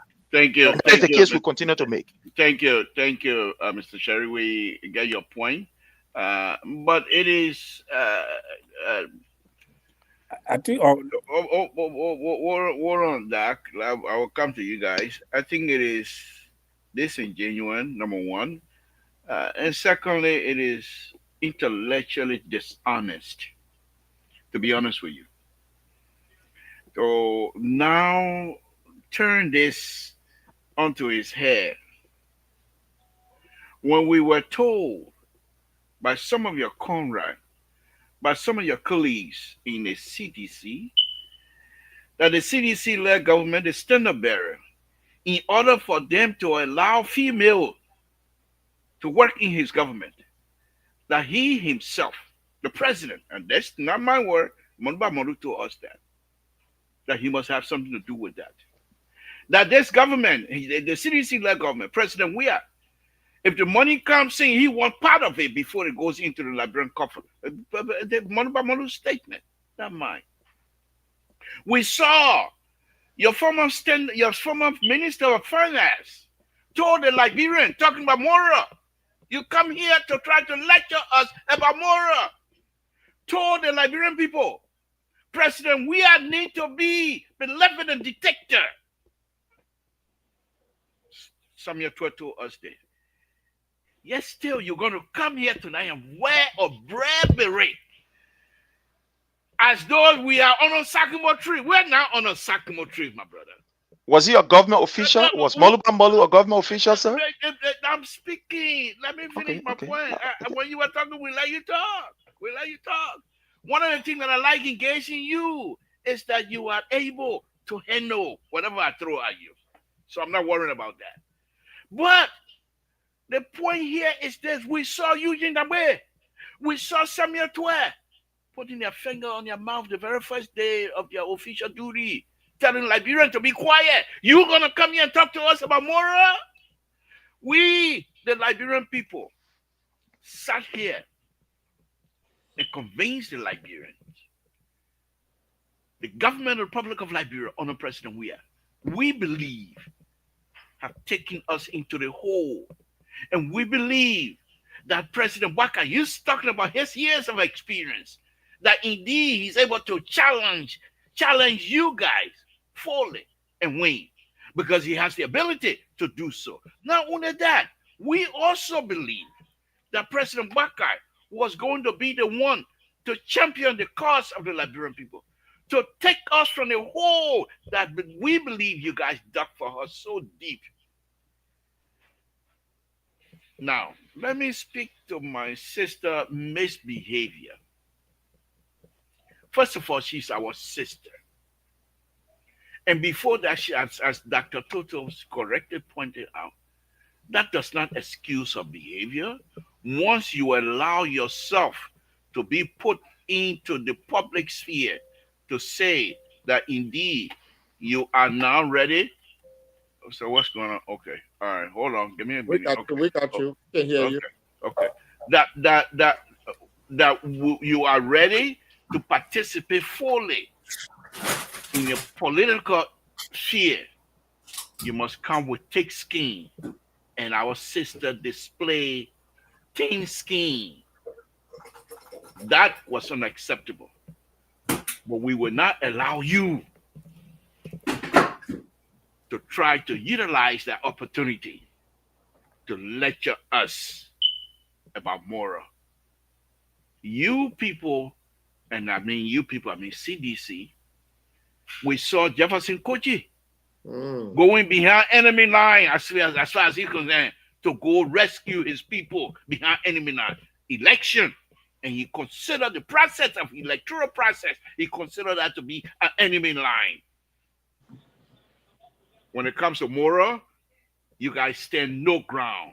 We saw you people taking casket of a live person and believing to be dead, toting his casket all over Monrovia. Mora? No. No, no, you guys stand no chance on that. So while we allow ourselves to have those conversation, my brother, we are not naive. Some of us might be in this country for decades, 19 we, as Liberian people would say, but we are not stranger to Liberian situation. When the war situation, you brought up about the issue about Ellen Salif and the people selling, I was one of those. I went to the 1985 ULA convention over there in Philadelphia, where I believe it's his uncle and I and Sir Johnny. We drove from Rhode Island. We went to 1985 convention where I believe most of these things started. And then immediately after the convention, people started selling T-shirts to free Liberia. So we're very, very much involved with these things. So my brother, I really appreciate, and I hope you don't get away from, because you being on this platform, most of our tabata will be curtailed, because you're coming to put senses into our own heads, and we appreciate that. But what we're not going to allow you to do is to try to lecture us on substance. We believe you guys have no ground to stand on. The sycamore tree is gone, and I believe we sympathize with you and your brothers and sisters on the sycamore tree. We hope that you will take that tree and go plant it somewhere else, and hopefully it will bring some real Liberianness into you. You people like that. Let me go to Terry's calling. So to just come in for just a few seconds, yes, sir. Go ahead. I like the analysis that you Hold made. on, Moses. Please, Moses. I was supposed to copy that you. I beg you. Yeah, I like the analysis, but here is it.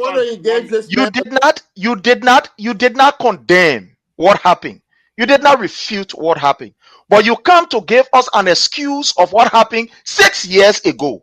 And that's the reason why we continue to say that the Unity Party is not the alternative for good governance as they portrayed yesterday or as they propagated yesterday. You come not telling us that what they are doing is wrong. So you've alluded that, what the people doing is not correct. But hey, you do it yesterday. Is this the kind of nation we want to build? Is this the kind of Liberia we want to build? When the laborer is coming out, they're supposed to say, no, but we come here now for the same old thing. So therefore, we must be able to chastise our own. But you come here and give all of the analysis which are not accurate, talking about Molu. There was talk. He was not a government official. Some of these things that people said, these were the talk that have no facts in it. They have no facts. But you come here on this platform and you tell everything about yesterday. But you come today to use it as a yardstick to be able to pinpoint what people are doing. It's dangerous. If you cannot condemn your own, it's terrible. It's terrible. Okay, we agree. We'll come. Yeah, so Lebron. Yeah, let's 1 minute each so I can open the line, because I want to do my reading here. Let Dr. Toto 1 minute, please, Doc. Then we'll come to you, Moses. 1 minute, please. I just wanted to bring back to Bob when you were making his claim against Fatima. That's the thing we're talking about. We're talking about CDC or CDC. They talk very fast. When they talk, they try to denigrate Liberia. Prince Cledis entered the show here. He tried to reduce Fatima to selling Gary in Kemo. And that's what they respect to the Kemo team here. The women of Kemo County that are making Gary to feed their family.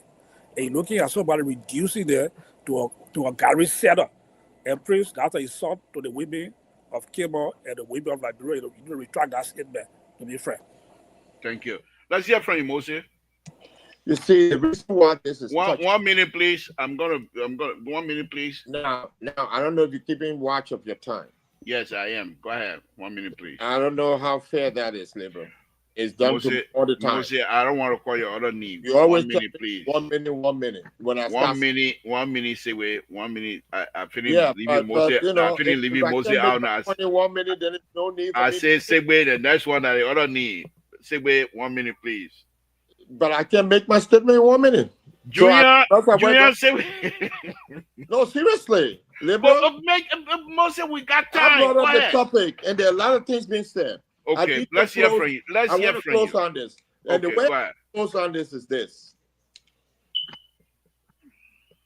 we supported the president administration in office before they won the power. They elect, and we believe in those moral values and what have you. And that for me to stand up here and talk about Fatima, I don't know her from anywhere. It's not about how good she is. As Dr. Tutu was saying, she's a good woman. That's not what we're talking about. We're talking about the position that she was just confirmed into, the impact of that position. And that's what gave people that Prince the justification to come and say the things they say. Because of his behaviors. And we cannot allow that to continue. It has to be a time where you set the bar up high and everybody needs to reach out. With great powers come great responsibility. You need to understand, such as the condition, such as the time. When you're given an administrative position like that, you humble yourself and go and begin to learn. You become a lifelong learner. You don't take it and begin to respond the way you responded yesterday. Your life has changed because they confirmed you. You need to think about that. And our people, listen, I'm sorry for our country because we always want to empathize, sympathize with people we know. We say, hey man, I know the person, man. And that amen business will make our country go round. Come on now. We need to start setting straight guidelines so that the next person coming in will know what needs to happen, what is expected of them. And especially as a public servant, you are an example. In that position that she served, she represents the president. And she works at the president, at the pleasure of the president. And President Joseph Yuma Boakai will never display such a behavior. Thank you. That's the point that I'm trying to make, that should not be, and that's why Prince Day can come and be talking all these things. Thank you. So how do we challenge people at Prince? How? Well, we challenged them before. And that's the point I'm trying to make. I think your point is well clear. Thank you very much. Terry, welcome back. I know you've been listening, even though you want to take care of business, but I know you were not too far away from. It's ridiculous. Our Oh, I'm sorry. Mostly, you just want to get back at me. Ain't no sorry business. You know exactly what you are doing. You want to get back at me, but I will get you back. Don't worry. Go ahead, Terry. I need to plow business already. Yes. So what I think Prince is doing here, that what the labor you nearly in the butt. I must give you that, because there are several things that Prince is. The reason why we cannot consider Prince sessions is because Prince have never apologized on the show or even one day criticized his government officials. He was asked on many occasions here whether if yesterday some of the things that were done were correct. He dodged the question and still praised President Weah, former President Weah.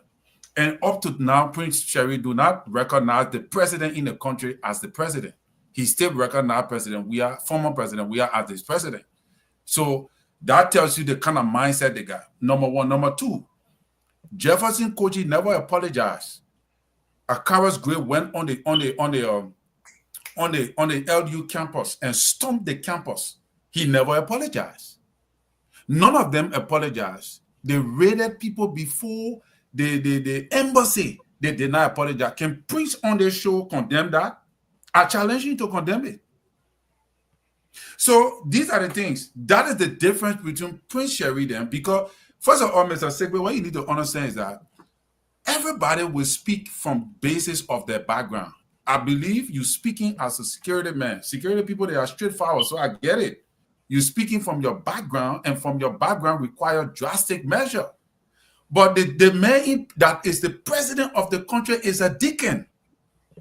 He's a deacon. So he's dealing with the issue based upon his religious background. And if I were him, I would do the same thing. Because why? That is why I was trying to say the other day that as a leader, you have to be flexible based upon your background.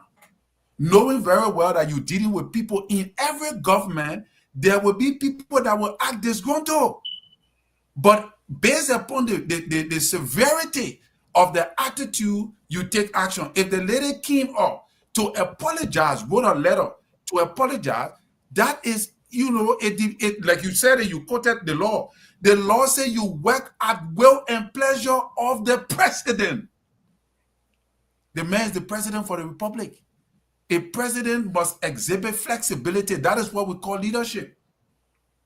So he told her, say, look, go apologize. She did just that. She wrote a long letter. The only problem I still have with her is that just 1 minute. Let Terry land, then we'll come to you.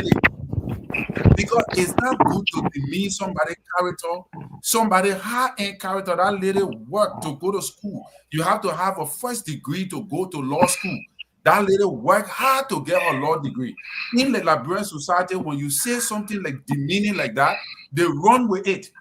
So in my opinion, I would be satisfied with her if she can pick up the phone and call Yekula and say, look, I'm sorry for what happened. Go to her, have meeting, have a dinner or have lunch with her and take pictures and post it on Facebook and say, Yekula, I came to tell you sorry. See, that is what I would be expecting. That a reverend part coming from EU now. Prince, believe me. That for me, that is even the spirit of the CDC. That is the spirit of the CDC taking over the Reverend. Flow Reverend, you are protected. The CDC is taking over the Reverend. Okay, all right, okay. I'm back. All right, guys. Folks, okay, we got a caller on the line here. Caller, what's your name? Where you're calling from? What's on your mind? My name is James Derek calling. Go ahead, Davis. Yeah, I'm so surprised I found out with David, we can't hear you. We got problem. My Chinese phone, the Chinese people just sent me their new phone. It's dead. So let me put the other phone on. This is a good thing here tonight. I don't know what happened, but I don't quite remember the other number here, my people. Okay, let me put it on. Go ahead. Let's go with Prince. Go ahead, make a comment. We'll go. And okay, yeah. So let me again say thanks to the Honorable Moses Singbe for that point. I think these are things that we are supposed to do to call up our own. Even if we are on the same team, it doesn't mean that we cannot correct each other. And I believe that with this kind of pattern, it's good, especially for those of us who are here. And none of us here are living on the pockets of any minister back home. We're not depending on them. We pay our own bills and try to do what we can do for ourselves. So telling them the truth, despite of our relationship with them, up to them, should be as simple as ABC, to just tell them. So I want to say thanks, Honorable Moses. And that, like I said from the beginning, many of our people depend on people like you. We will not take it away from you. You may be critical, you may have your own side and what have you, but our people depend on you. When people like you speak in our community, it's not just speaking as an ordinary Liberian, but we look at you with high, morals and etc., etc. So I think people like you should be the one who should point out these things and be very rigid on it, because it's not just about Fatima. Imagine this woman going on and say, I'm the president's daughter, and using all this vulgarity. What does that sound? Looks like that the president is encouraging it, that she has the blessing of the president, and lo and behold, look at what is happening. Hey, the president is relaxed. He has never come up when Jabate threatening how you call Yeke Koluba, that he went to Russia, he is Russian trained, and he will come, he will do this. Not even a single word was uttered. But President Boyka said, no, I will not condone this. Remember when the altercation happened between the CDC COP and that of some members who went to protest at the United States Embassy. I mean, two young people, they were in their own zeal, and that thing happened. His Excellency President Dr. George Manneh Weah immediately, told the world that, look, this is not part of our party. We do not condone such, and we will not be able to, condone such. And those people, they were immediately turned over to the police for further investigation, where they were sent to court. This is how a leader behaves, because this is not just about leadership. This is about the moral of our country. This is about our democracy, the protection of our democracy. And what our sister did is completely out of line. Now, I listening to other people who say, well, that thing here, it happened yesterday. Look, my people. Thank you. The CDC will never encourage such a behavior. It was displayed. We always take disciplinary measure against some of our people. Thank you. Please, let's talk one at a time, guys. I just put a new number up. This is the real Liberia Public Radio phone. It's not channel phone 916-33-09721. Give me a call and let's hear from you. Okay, let's go to Dr. Toto. Dr. Toto, while we're waiting for the call, go ahead. Yeah, just to beat back on Prince again. Prince, is in the the CDC. I don't want to be said? Oh, okay, hold on. I didn't see her. Like I was saying, I don't want to beat back on the CDC regime too much, or Prince. If we open the CDC playbook, what happened the 6 year time as compared to the present government? We'll open with big Pandora box here. There are a lot of things that happen. Just hold on 1 minute. Let Dr. Tutu bring you in.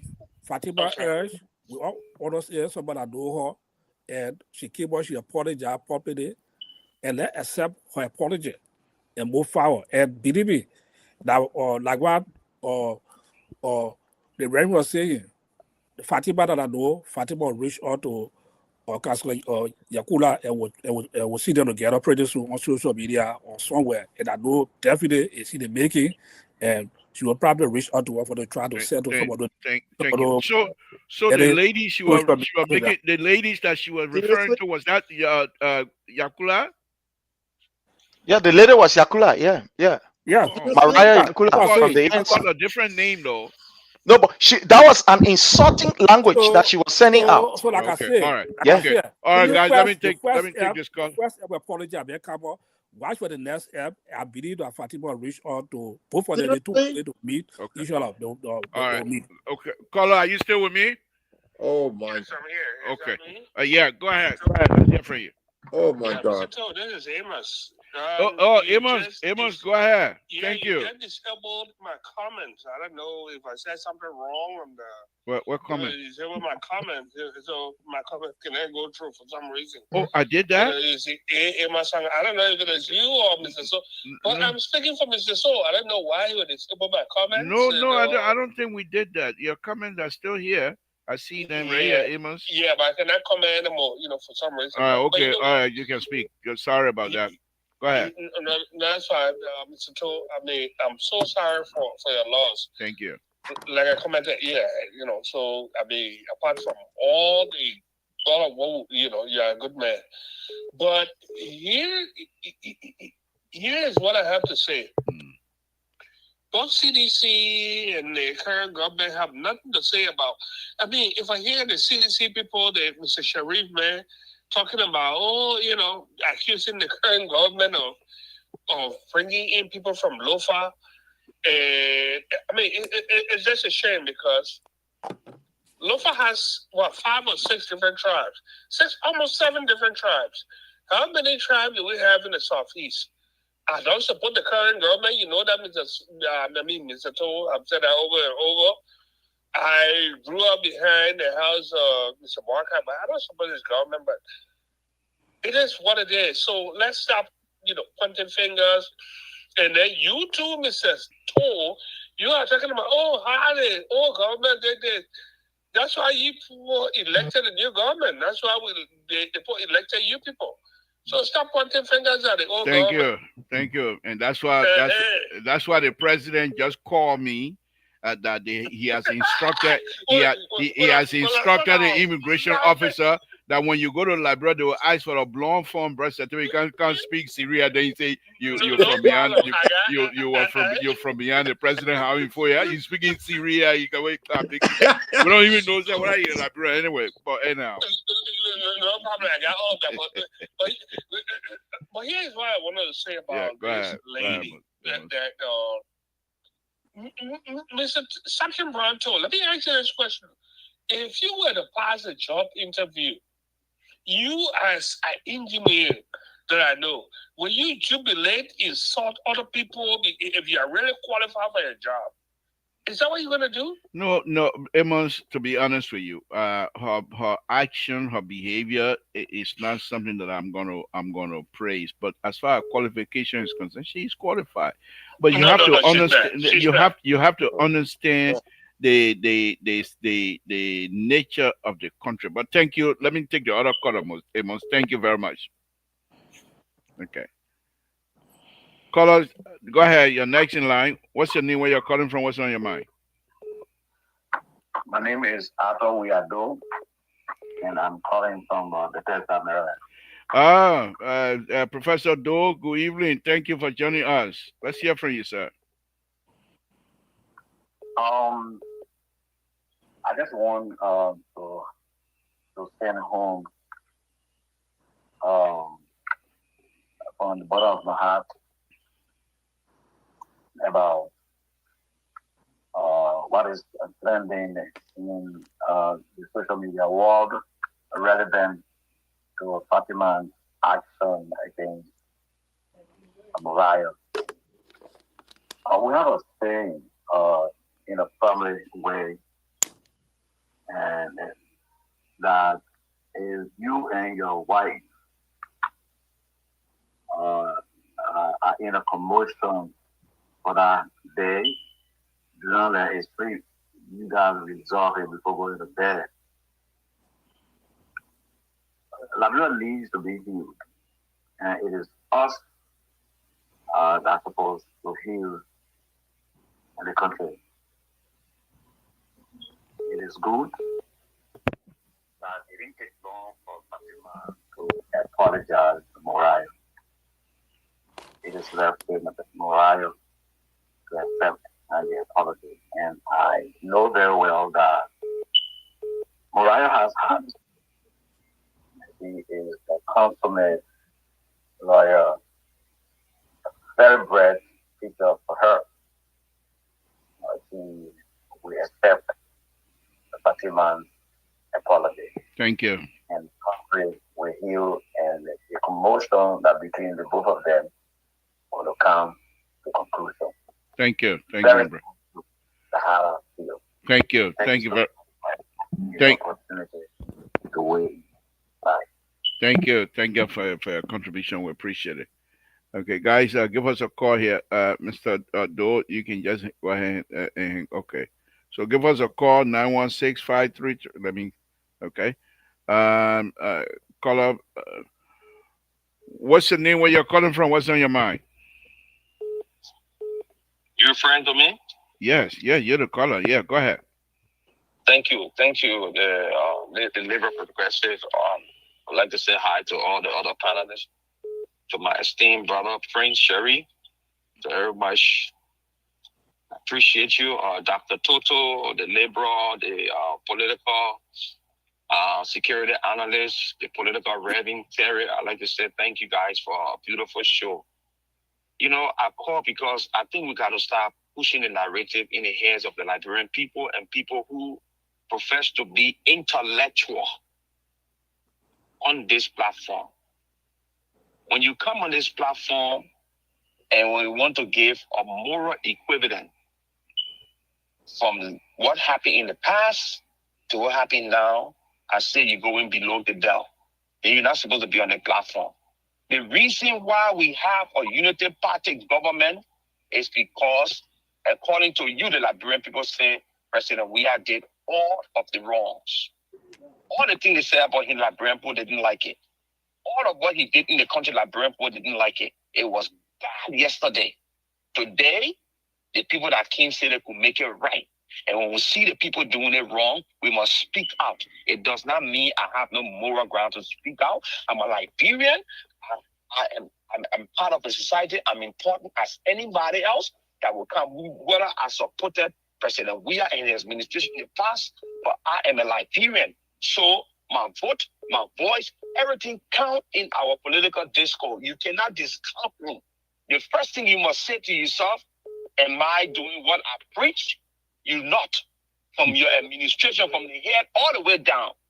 They are destroying our very fabric of what they advocated for and to the Liberian people that they could exhibit. Thank you. Have ministers insulting other people in government. Then they go outside and insult other political leaders. And then you come and say, because we hadn't did it in the, President, we had administration did it in the past, why you brought a unity party to office? Dr. Toto, you must be a chima yourself. You have never condemned Anthony Kesali. Being on the eminent council of Yola, you have never condemned Anthony Kesali on no platform because all you guys whine and dine and you're going to take picture with these guys to put in and say, I'm part of the administration or I'm connected to this person. That's wrong. Your education got nothing to do with your integrity. You got to protect your integrity. Thank you. Respect you people in the society for you to come here and exhibit some form of low below the belt. Thank you. I appreciate today the security analyst for speaking up because it's wrong. It's wrong. Thank you, Thank Walter you so Carter. Thank you very much. We appreciate it. We will do our best to make sure you people have that sycamore tree replanted, so at least it will give you some ground to stand on. But caller, what's your name? Where your caller? Are you there with us? What's your name? Where you're calling from? What's on your mind? Yeah, Mr. Sowore, I'm calling you from Texas. Yeah, go ahead. USA. Go ahead. I'm calling from Texas. Thank you. Thank you for joining us. What's on your mind? Okay. I'm trying to talk on the issue of the tribal thing, the county thing. Mm-hmm. President Weah time, his ministers, they were not from one county. Even though people criticize the Southeast has 6 counties. Riverside, Sano, Grand Jude, Maryland, Grand Crew. We have 6 counties there. Yeah, Riverside. When you check it, 6 counties. Yeah, we agree with you. Yeah, 6 counties. Mm-hmm. Okay, these 6 counties, people came from there. Then we have people from Nimbatu, we have people from Bon. The post affairs minister today now and labor minister, he came from Nimba. So, but now this government, everybody, almost everybody from one loafer, that one loafer, a majority of them Kisi, Okabaka is a Kisi. So he came for Kisi people, so that Kisi government. Okay. He's President Weah from Grand Crew, but he never administered Grand Crew Grand Crew leadership. We want Grand Crew government. It was Southeast. The Southeast that comprises of how to call it 6 counties. So I don't want people. I don't like to hear from people and saying Southeast. Magay not from Southeast. Even Magay, who was his chief of office staff, he was not from Magay, not from Southeast. Magay from Magibi and Bapolo. Magay from Bapolo grew up in Magibi. Magay is from Bapolo. Even the chief of staff of the army at the time. That's where he grew up. Okay. All right. Thank you. Yeah. Thank you. So, now what Baka do over there is not good. Okay. So I would suspect that you yourself from the Southeast, right? Yes, I'm from Southeast. Okay. Thank you. Yes, I'm from Southeast. Thank you. So Thank you. we have 6 counties in the Southeast. Of course. Okay. Thank you. Thank you very much. Southeast. Okay. Thank you very much. And Southeast has many tribes. We have the Gribbles, we have the Crew, we have the how do you call the post okay, thank you. Thank you. So many tribes. Thank you. Thank you. Just check. Oh, if I get a list here. So Gisi people. Thank you. Thank you. Thank you. Thank you. Appreciate it. Thank you very much. Okay, thank you, man. Thank you. Okay. Like that. All right. Thank you. Wow. Okay. Again, James David, please give me a call. Mr. David, please give me a call. James David, I'm waiting for your call. You'll be the last one before I go to the group again because we're going to start rapping. James David, give me a call, please. Mr. David, give me a call. Let's even leave aside the how you call it, the localization. Prince, but look at people. Prince, we will come to you. Okay. We will come to you. I hope you will join me again. Prince, I will ask that you become regular here because so that the government can really learn what we, because when you're criticizing it behind the scene, they can't see it, but when you come here and criticize, let's go to 642 before we stop opening. Before we, Mr. James David, please give me a call. The number is out there, Mr. James David. Please give me a call, please. I'm sorry that you got caught up because my phone went dead on me. I'm sorry about that. So please give me a call because I can't even access my phone to be able to call you back. All right. Yeah, yes. Okay. Mr. Davis, I hope this is David. Is it Mr. Davis? Hello? Yeah, is it Mr. Davis? No, this is not Mr. David. This is Teddy Ted Lion Yakon. From West to Ridiculous. You know, I was quoting your previous number, but you know, it went dead on me. But go ahead, just 1 minute, please. Go ahead. I will say my salutation to my comrade, Prince Sherry, the meditant on the front. Can you hold on 1 minute? Mr. David, just put your number up here, type your number, then I will call you if you don't want your number, if you don't mind your number being public. Just put it up there, then I'll call you direct, please. Go ahead, Teddy. Yeah, my salutation to my intellectual comrade. You know, holding, you know, telling the rest of the Liberian people the truth. You know, I mean, the deception and people who support Joseph Boakai and brought into power have increased. And this is very toxic for the Liberian people. You know, you already have larger Liberian people for Joseph Boakai to take power. The peaceful nature of the CDC, the seditious, intellectual, and very intelligent people are concerned about the peace, you know, of this country. Oh boy. You know, the vision of our political leader, Dr. George Manawia, we follow him and we behave like him because he's peaceful. This is what we are peaceful. Wow. All right. You know, but is that, you know, challenge phone, slow down a little bit, please. Okay. Honorable. You know, Joseph Boakai and okay, let's go to a Fatima issue. We're talking about Mora, you know, even off Spoon TV, the way she used to behave and the way she just behaved, but proving her simplicity. This is the simplicity of the government. Just believe to break the laws and don't care. And this is the government, people that are total, they will try to polish and try to make things fine, all the bad things about Joseph Boakai and his government. What you guys are doing now, you are polishing, just to make it. And this is wrong. Okay. But I will applaud the security chief, even though the low-fat syndrome, little bit of connected with him. That's why he might be a native Congo man. But, but you say with a Congo man.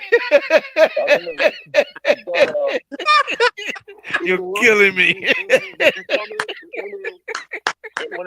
Independent. Oh my goodness, Liberia with something else. Only independent person on the show. You know. And Okay. I would like for him to do more. Okay, thank you.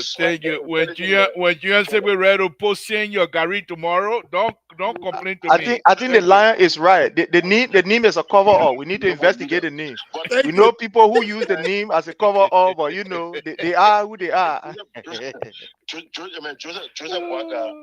Joseph Boakai, the only deal he can make out there only deal that would try to plunge that brother into trouble.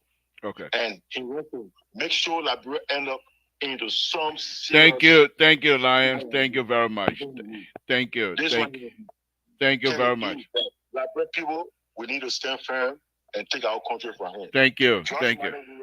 Is the only alternative. Okay. Besides nobody else. All right. Thank you. Thank you. So this is what I'm, Mr. David, James David. My phone is not even on for me to get your number. So let's hope that you and I are gonna have a conversation on Monday. Okay, guys, we're gonna wrap it up because I'm gonna read my letter here tonight. Let's hear from you, Sis Scotty. 1 minute, please. Okay, since you just come in 2 minutes. Yeah, you see, I'm coming say that. Thank you. Okay, hold on. I think James. Hold on. I mean, you need at least 5 minutes. Say James Davis. Yeah, you see, today you're talking for me, right? Oh yeah. So they Hello. Yeah. You don't need to restrict your time. Hello, caller. Can you hear me? I can hear you, but you can't hear me. Caller, are you there? Okay. All right. Okay. Maybe he's showing that he's the one. Okay. Let me see if I call him back. Guys, give me a minute here, please. Give me a minute. Okay, give me a minute, guys.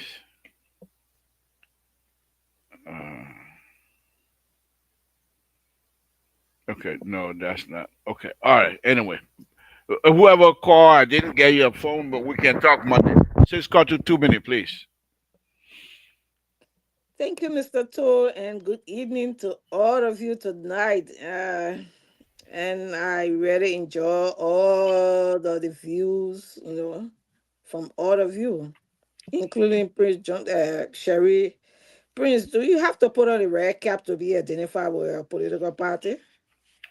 I don't know what is that. This is not just a symbol of got identification, but this is deeply I asked you to spirited. No. You ask your question, public question, let him answer.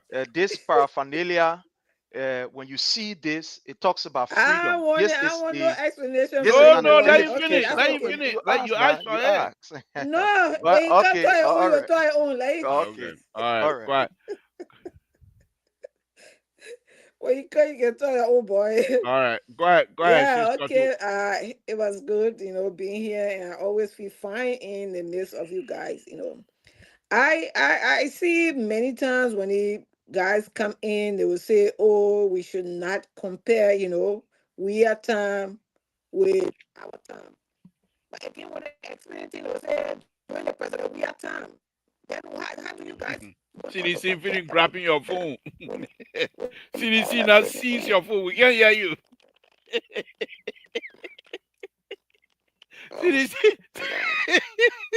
CDC people feeling grabbing your phone. Y'all leave your God. Bye bye. Dr. Toto, let me come in, It's so funny. But the sister will come back here. That's terrible. Yeah, That's terrible. Come Monday, bring Hey, bro. They were ahead, father. So a bigger. Quiet, Doc. Yeah, very, very good discussion tonight. Especially I'm close to the issue of Fatima. Even Prince of the issue again made to some of the CDC Kodi when they have problem President Weah, Morba Modu, the level of Morba Modu and all, they apologize, they run CDC, and that's why they set up barrier. They apologize, President Weah forgave them, he brought them back on board. So the city. So Fatima making one or two mistakes, she apologized. That all except her apology and move forward. And I hope that, like what Terry say, I hope that Fatima will be able to reach up to Councilor Yakula, where they sit as a women to discuss some of the issues that happened in the past, and that will help. And let me just close with 30 seconds. This is my book. It's online on Amazon. Okay. It's about Foundation for Success. So, please, you can get a lot of good information about CDC. You want to make CDC be a vibrant organization Yeah, so you wrote it with CDC experience. No, I didn't put no CDC. I just say that. Okay. Okay. This other one also today one been there also to a been trading a lot. So these two books are so Amazon, people can take advantage of it, buy it, good for our society. We try to showcase like the rest of the world. I'm gonna look into that because I'm also trying to get Mr. William Yano's book as well. Go ahead. But good discussion to that. Prince, I look forward to you getting our book into action. Like Liberal say, it's good to be on the show constantly for the discussion of the issue. Well, thank good you. Show to that. Thank you, Mr. Sigwe. 1 minute, please. Thank you, sir, and I appreciate everyone on the show.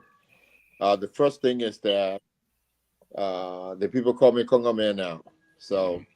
I don't know if I should accept that, but I don't know where Sigbit name come from to be Congo.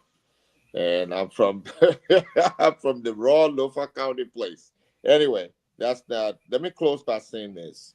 What we need to understand, folks, is that I'm not sure if a lot of people in Liberia know that before we have the 15 counties, there were only 9 counties in Liberia.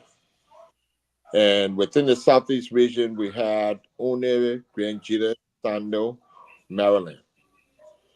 We didn't have any other county. And until they broke up Southern Territory, Ku Klux Territory, and they made them a county.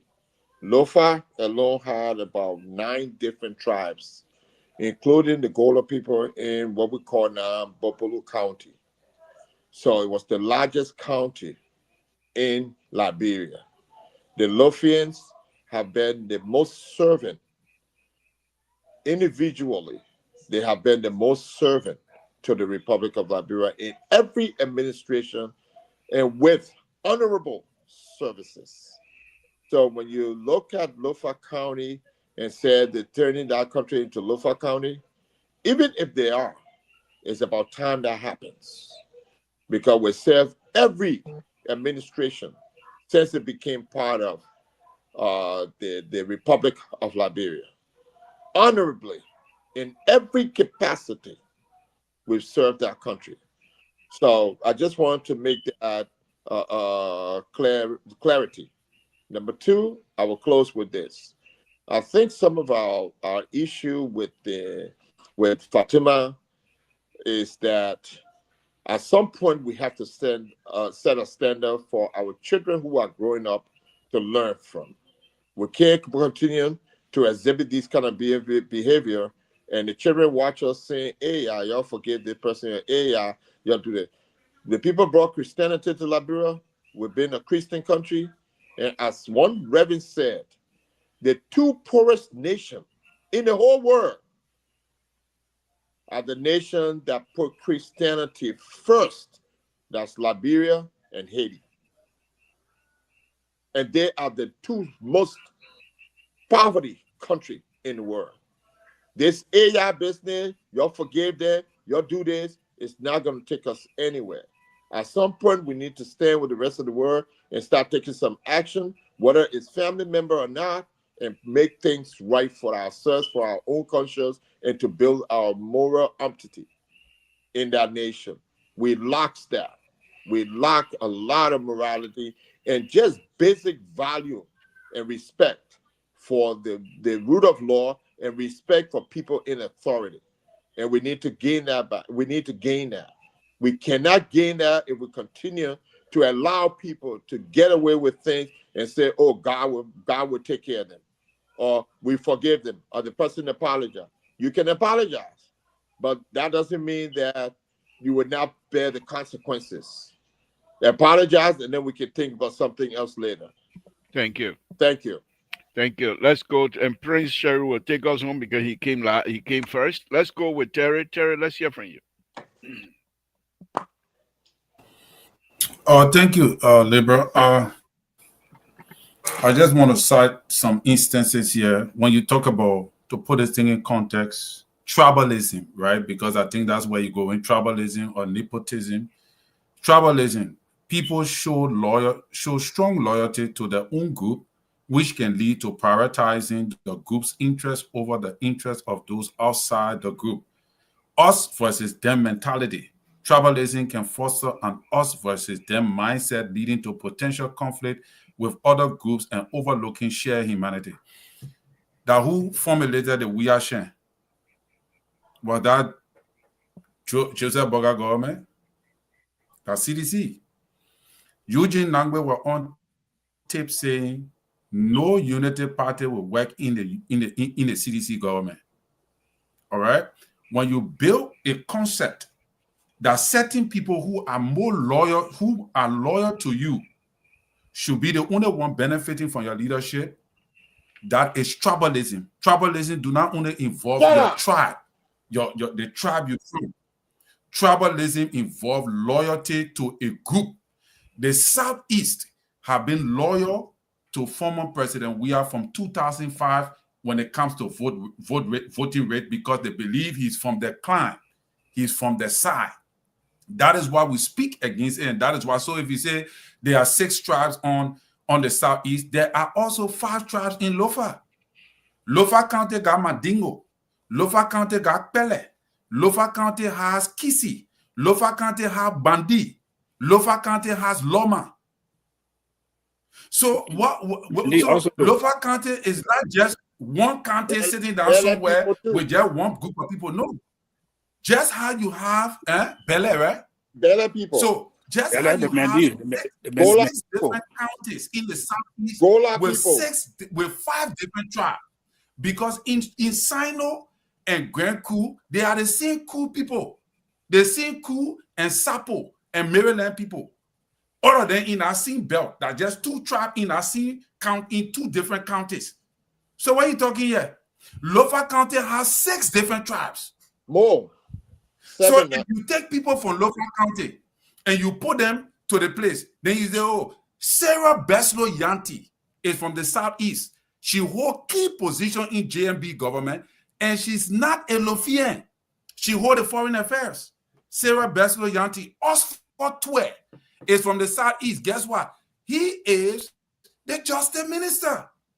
The Minister of State, former Minister of State, Gillespie, he's not a Lofian. The one that then now Steve Tikwa is not a Lofian. The former Finance Minister, Burma Kamara, was not a Lofian. He's from Bomi County. The present, the Labor Minister is not a Lofian. All right. The Mines and Energy is not a Lofian. So the key position, there's a Mandingo man that is to MPA. Mandingo man is to MPA. So where you come from with all the Tabata, your sedition, you got away when you go to Spoon Town, you just cut and paste. You put that to the Tabata there, you take it, you start running with it. We're all analyzing the process. So I came to let you know now that when you build a concept around we are Shem mentality, you have orchestrated a tribalistic point of view that speaks to the issue of them versus us. And that is what the CDC established. And that's what I want to say tonight. Thank you. Thank you. I think what we're going to do Monday, we're going to have a question. I hope Mr. Sherry will join us on Monday where we'll ask a question as to whether they truly coming back. Ready fire. Yeah, that would be the discussion on Monday. That's Mr. Sherry, Prince Sherry, Honorable Prince Sherry. Let's hear from you. I'm listening to the Reving. I don't know if he is current with his information. I don't know where Martina Ketingbe is from. I don't know whether he's from Grand Cru or from Grand Bassa. I don't know. The recent lens of Mice Boss. I don't know. That's what I'm saying, whether he is current. But that's not the issue. But here's the issue. We are concerned because Liberia is at the lower pace of a democracy. Look at today what happened. That a child will be raped by a minister of youth and sports in presence of Brian McGill. And as we speak to you, the police will tell us that the machine that they're supposed to use for the scientific testing of the presence of his, DNA sample and etc. is now working. So therefore, they can't go further. So this man is free. And this child is living in that pain. Look at the budget. Let's look at the budget. What recently the GAC did a very, very great work. And the GAC make us to understand that there were millions of United States dollars that went in the thin air that Gafwan could not account for. But today, as we speak, Gafwan is still at that particular place. When our hospitals are in abject darkness, when today hospitals are being used as a prison wall, go to JFK. JFK now get prison. They put police people all around the place. Nobody can count us out. Women are dead. They handcuffing people. They say you can't count us out. When today our mothers are giving birth on a sidewalk, you know, and I know, look at what happened right in Nukutan. Redemption Hospital. This lady, she was denied that she cannot enter the hospital. She got to give birth on the sidewalk. Today, let's look at the police brutality in Liberia. Let's look at what happened, the disgrace that happened diplomatically, to see our national emblem being disgraced in Sierra Leone. That Sierra Leone may catch that particular, how you call same calling by a class and a brief, I'm sorry to say, and drag him also. Is it dragging Prince? They didn't drag he you was also. dragged. He was dragged. He was literally dragged also. He was literally dragged also. Look at such a national. What have the nation descended to? What have we descended to? Prince, you got today, the president of the Republic of Liberia, the president of the Republic of Liberia will endorse lawlessness. Okay. That people in his office will ring insult at other people, and the president will be saying that he will be laughing and will be on phone. Look at what happened with this issue of giving 3 years to Liberia, where we saw the foreign minister of the Republic of Liberia, who represents the president as it relates to foreign policy and etc., dancing in a very, very immoral way, where we saw that there were muff exchanges on that particular Sunday.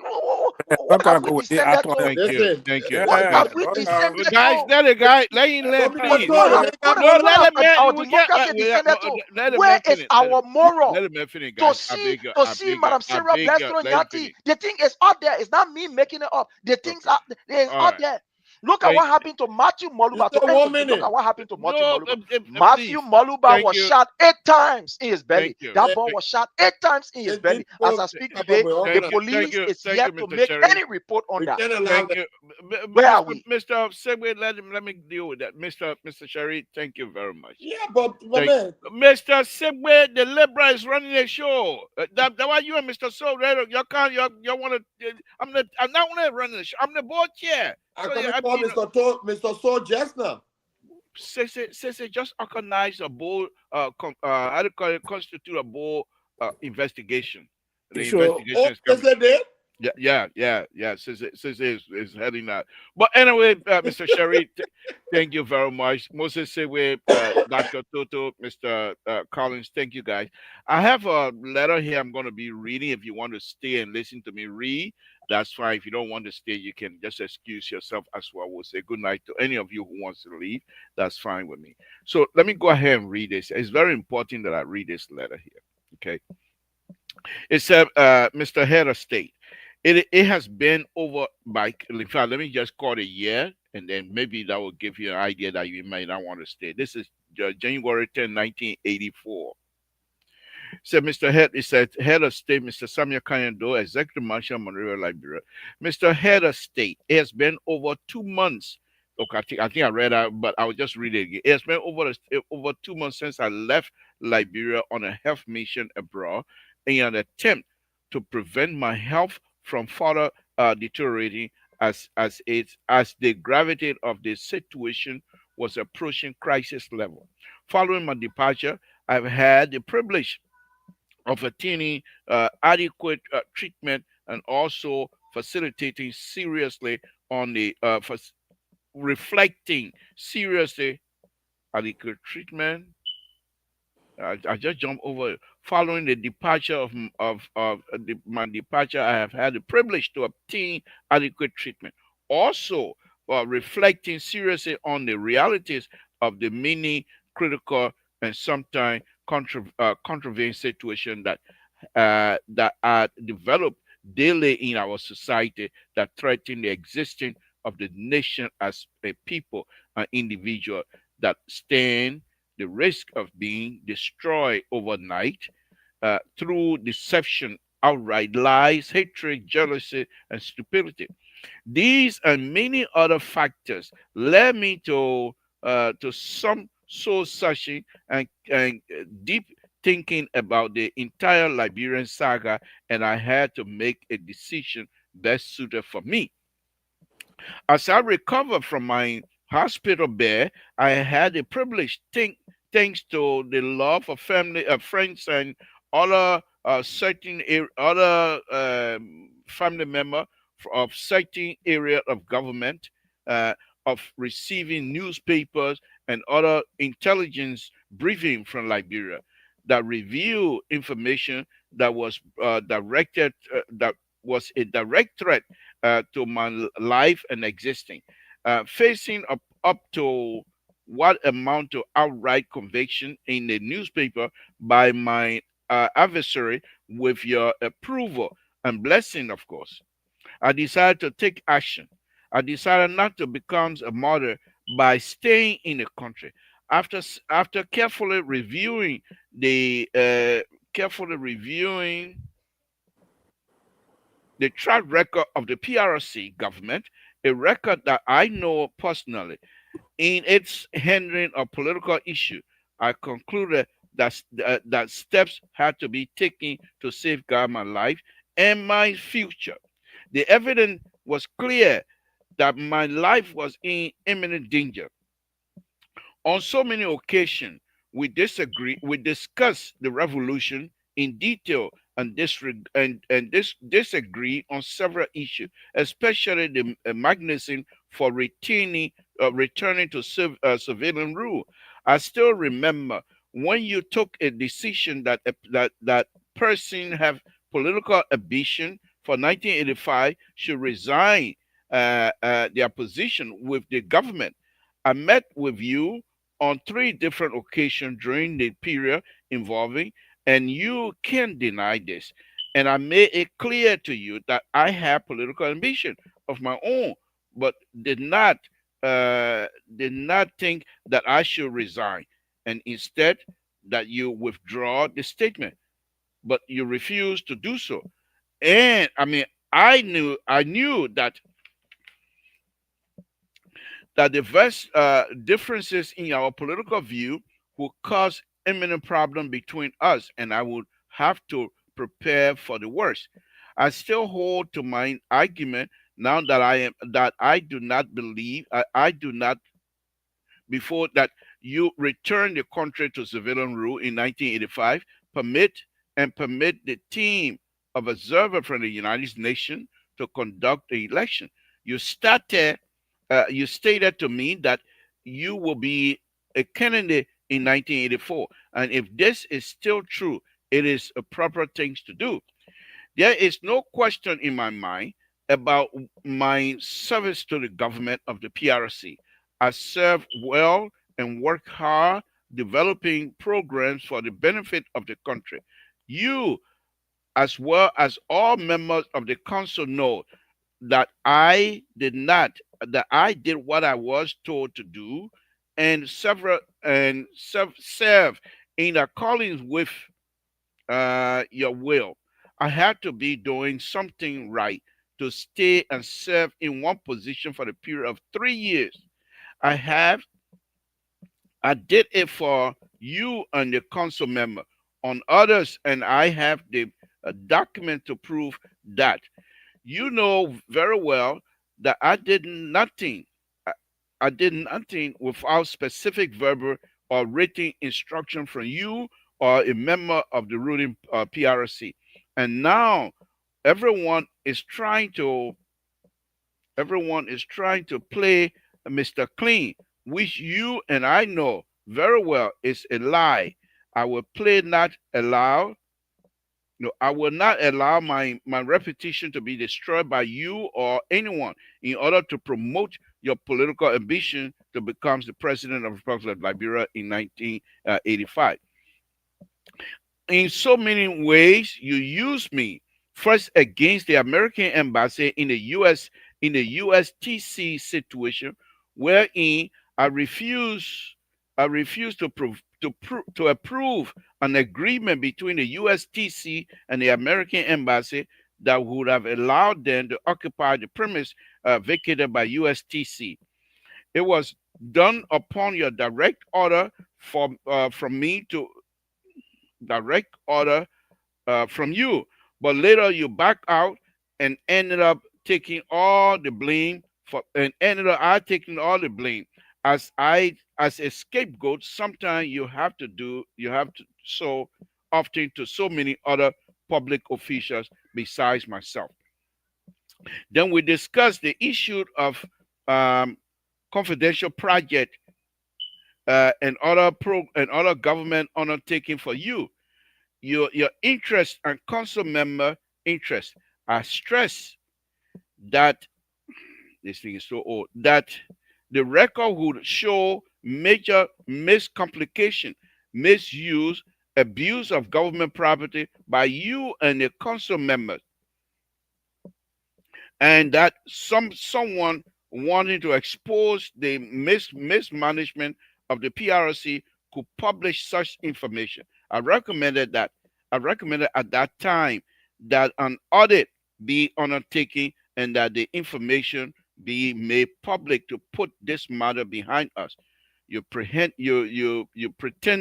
to agree then, but now I know you hate the idea and were determined to cover up the abuse at the agency that were carrying out on your order. You concur with me at the this is two, yeah.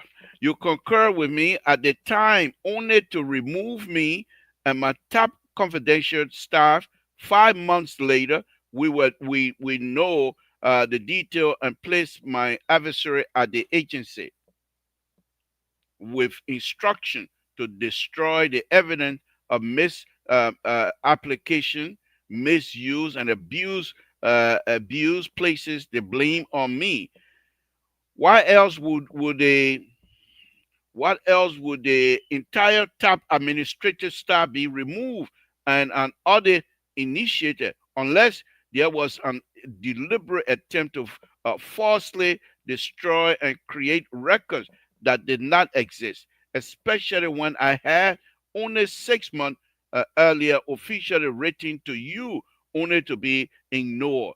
The move was malicious and intended to hide the truth about the improper use of government property on your order, along with the order of the other members of the PRC.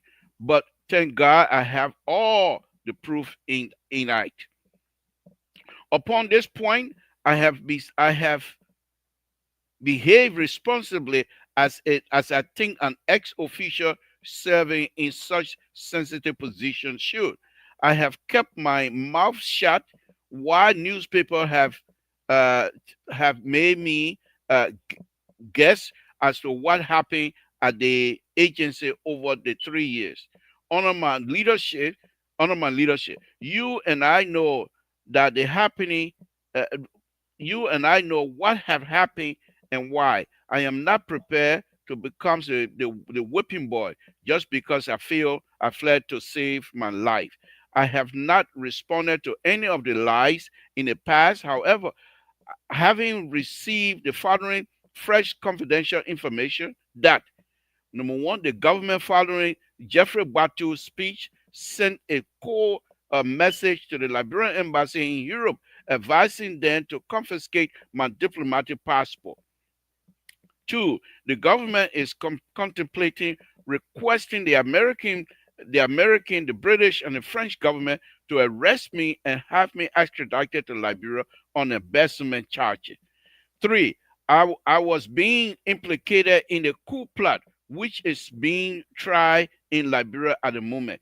Four, you have death squad organized to assassinate me.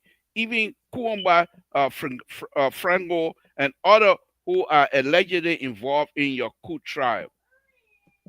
I have decided as follows.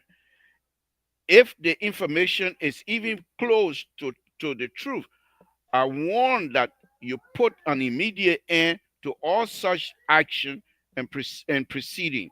If any of the issues, raised here is developed any further to the point of even partial action, I will have no alternative but to fight back by making public to the whole world everything I know about the PRC, about your own activity, financial transaction, and that of every council member, and all the many corrupt action that I know of. I would not want this any more than you would. You know that I never embezzle any money, and also you know that I serve well.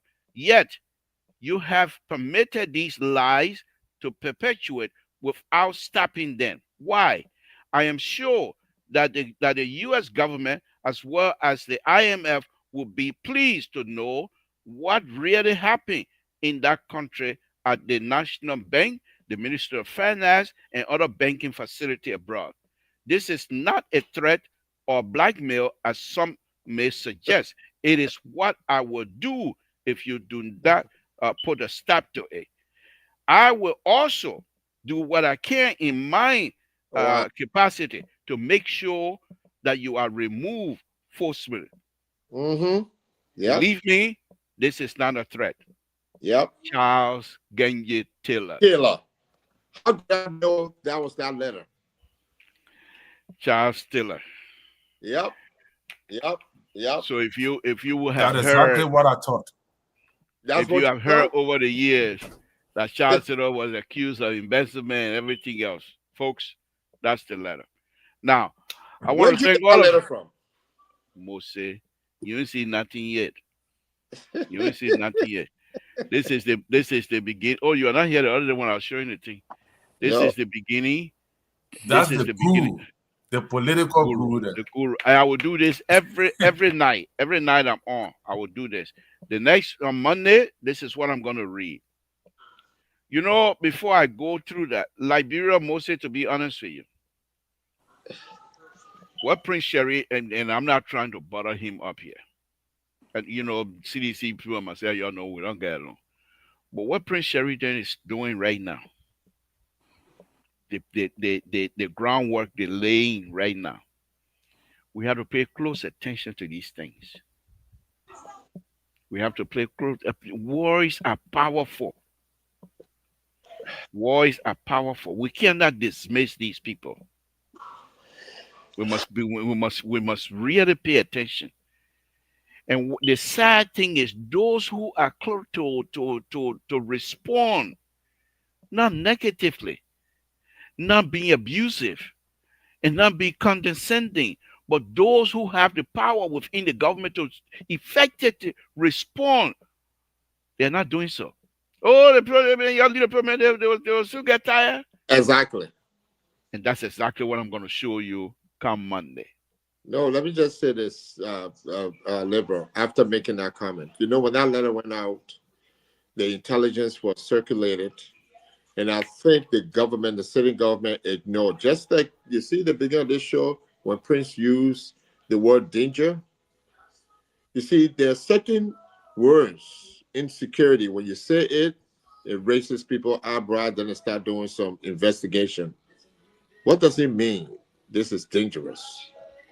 What kind of danger? Especially so when he started to talk about the war. And it's prudent that you read that letter.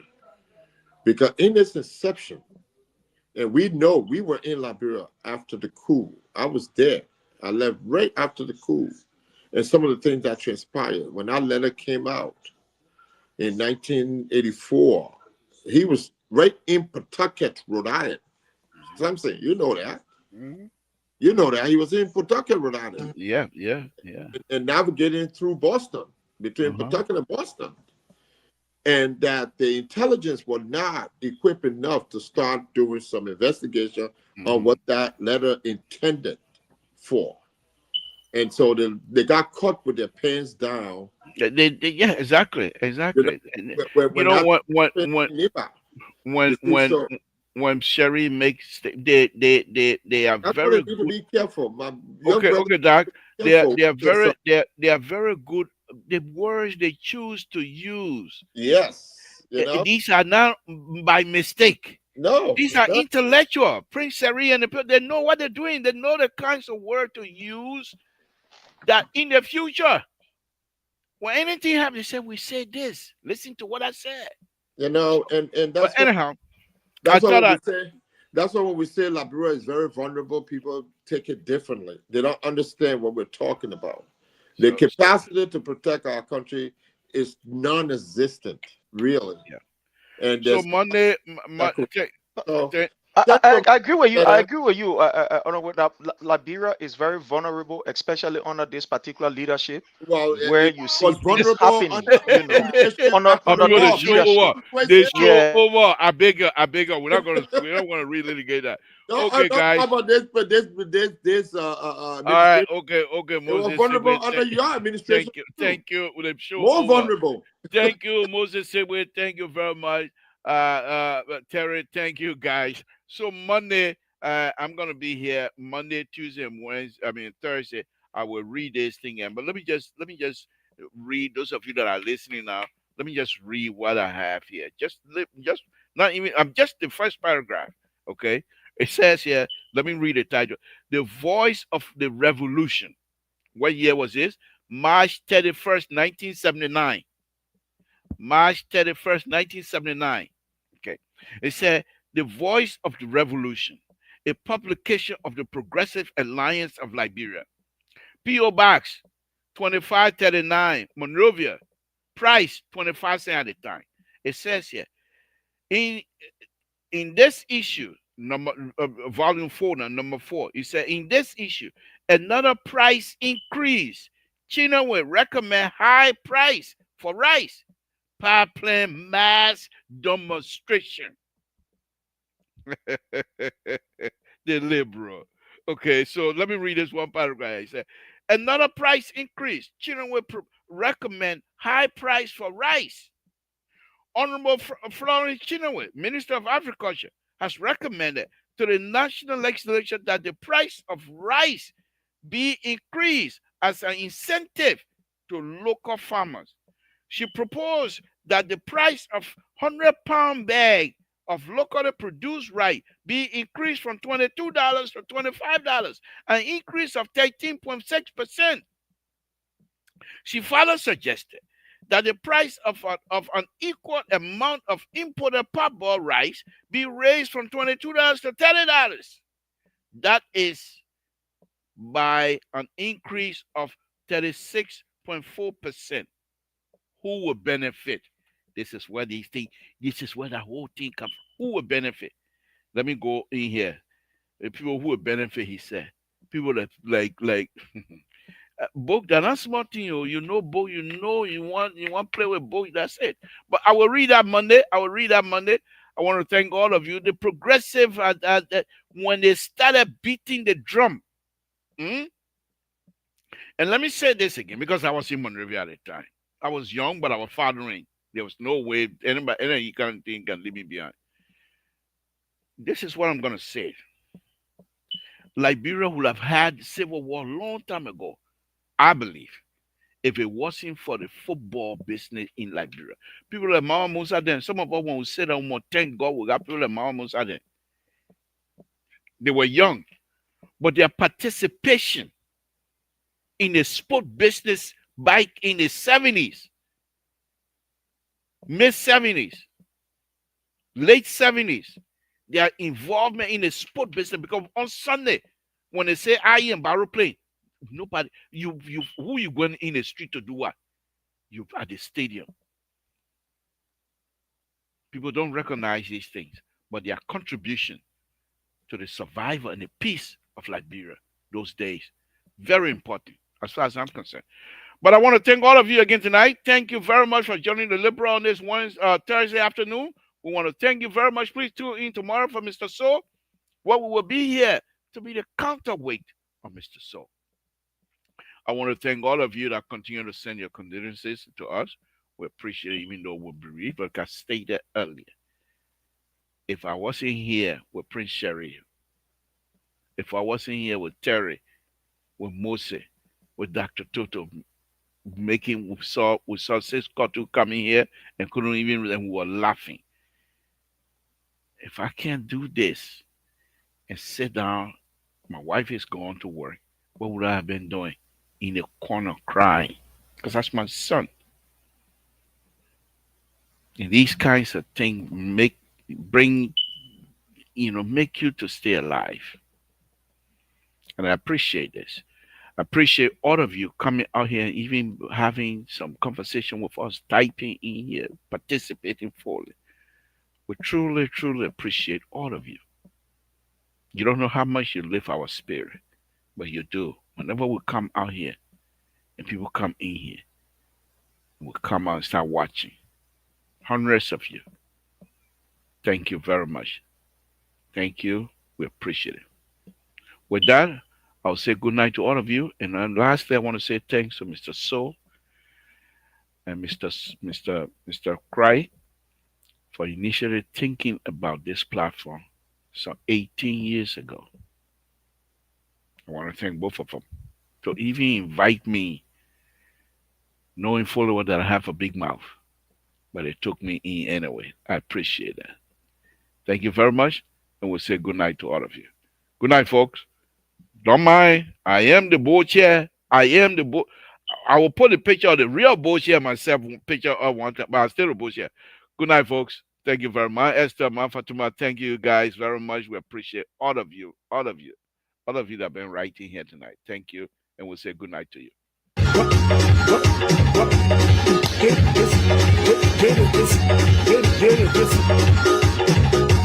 Zio get me vai tu adi anano sira mamenu de agosamu konwaga rere ne pe yo ganti aplo adi anano sira kadu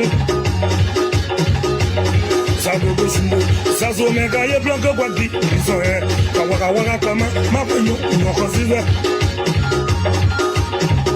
Bagam ya botlana ye to dogins kewe okay no sugu kuwa boy resi ao mamenu budo ke no sugu Lero mana we ya we so resi kewe okay no sugu kuwa boy resi ao okay no sugu Tuma gore nyana no ayo kagoda boa Mawe koya mori te wan wore toke wan ro gongbe ke ido Mawe so yesi kawe lagu Ye kwe mo te wanu agaragara mu Nuso e kwaso Bo plaki ya mu Nyoba wakama o Awe so yesi kawe Awa nasu wa yetu gaugu Mao ne wabili wagu Zo sira gini Wakura gazua Awe nyoko wao Amen. Honey, I'm going to see you about good. Some yet. Maluo.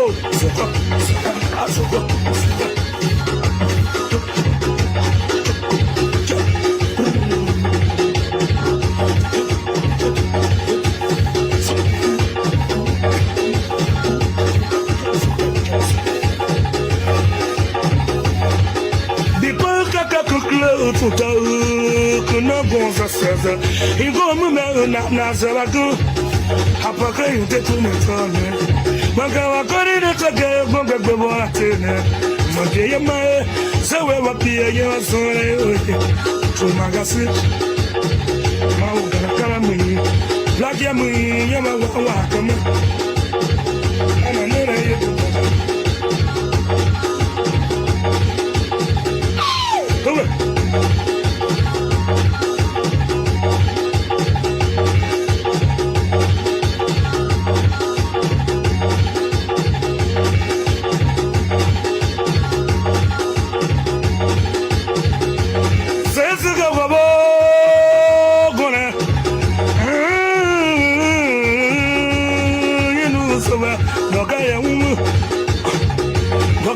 Zuwo.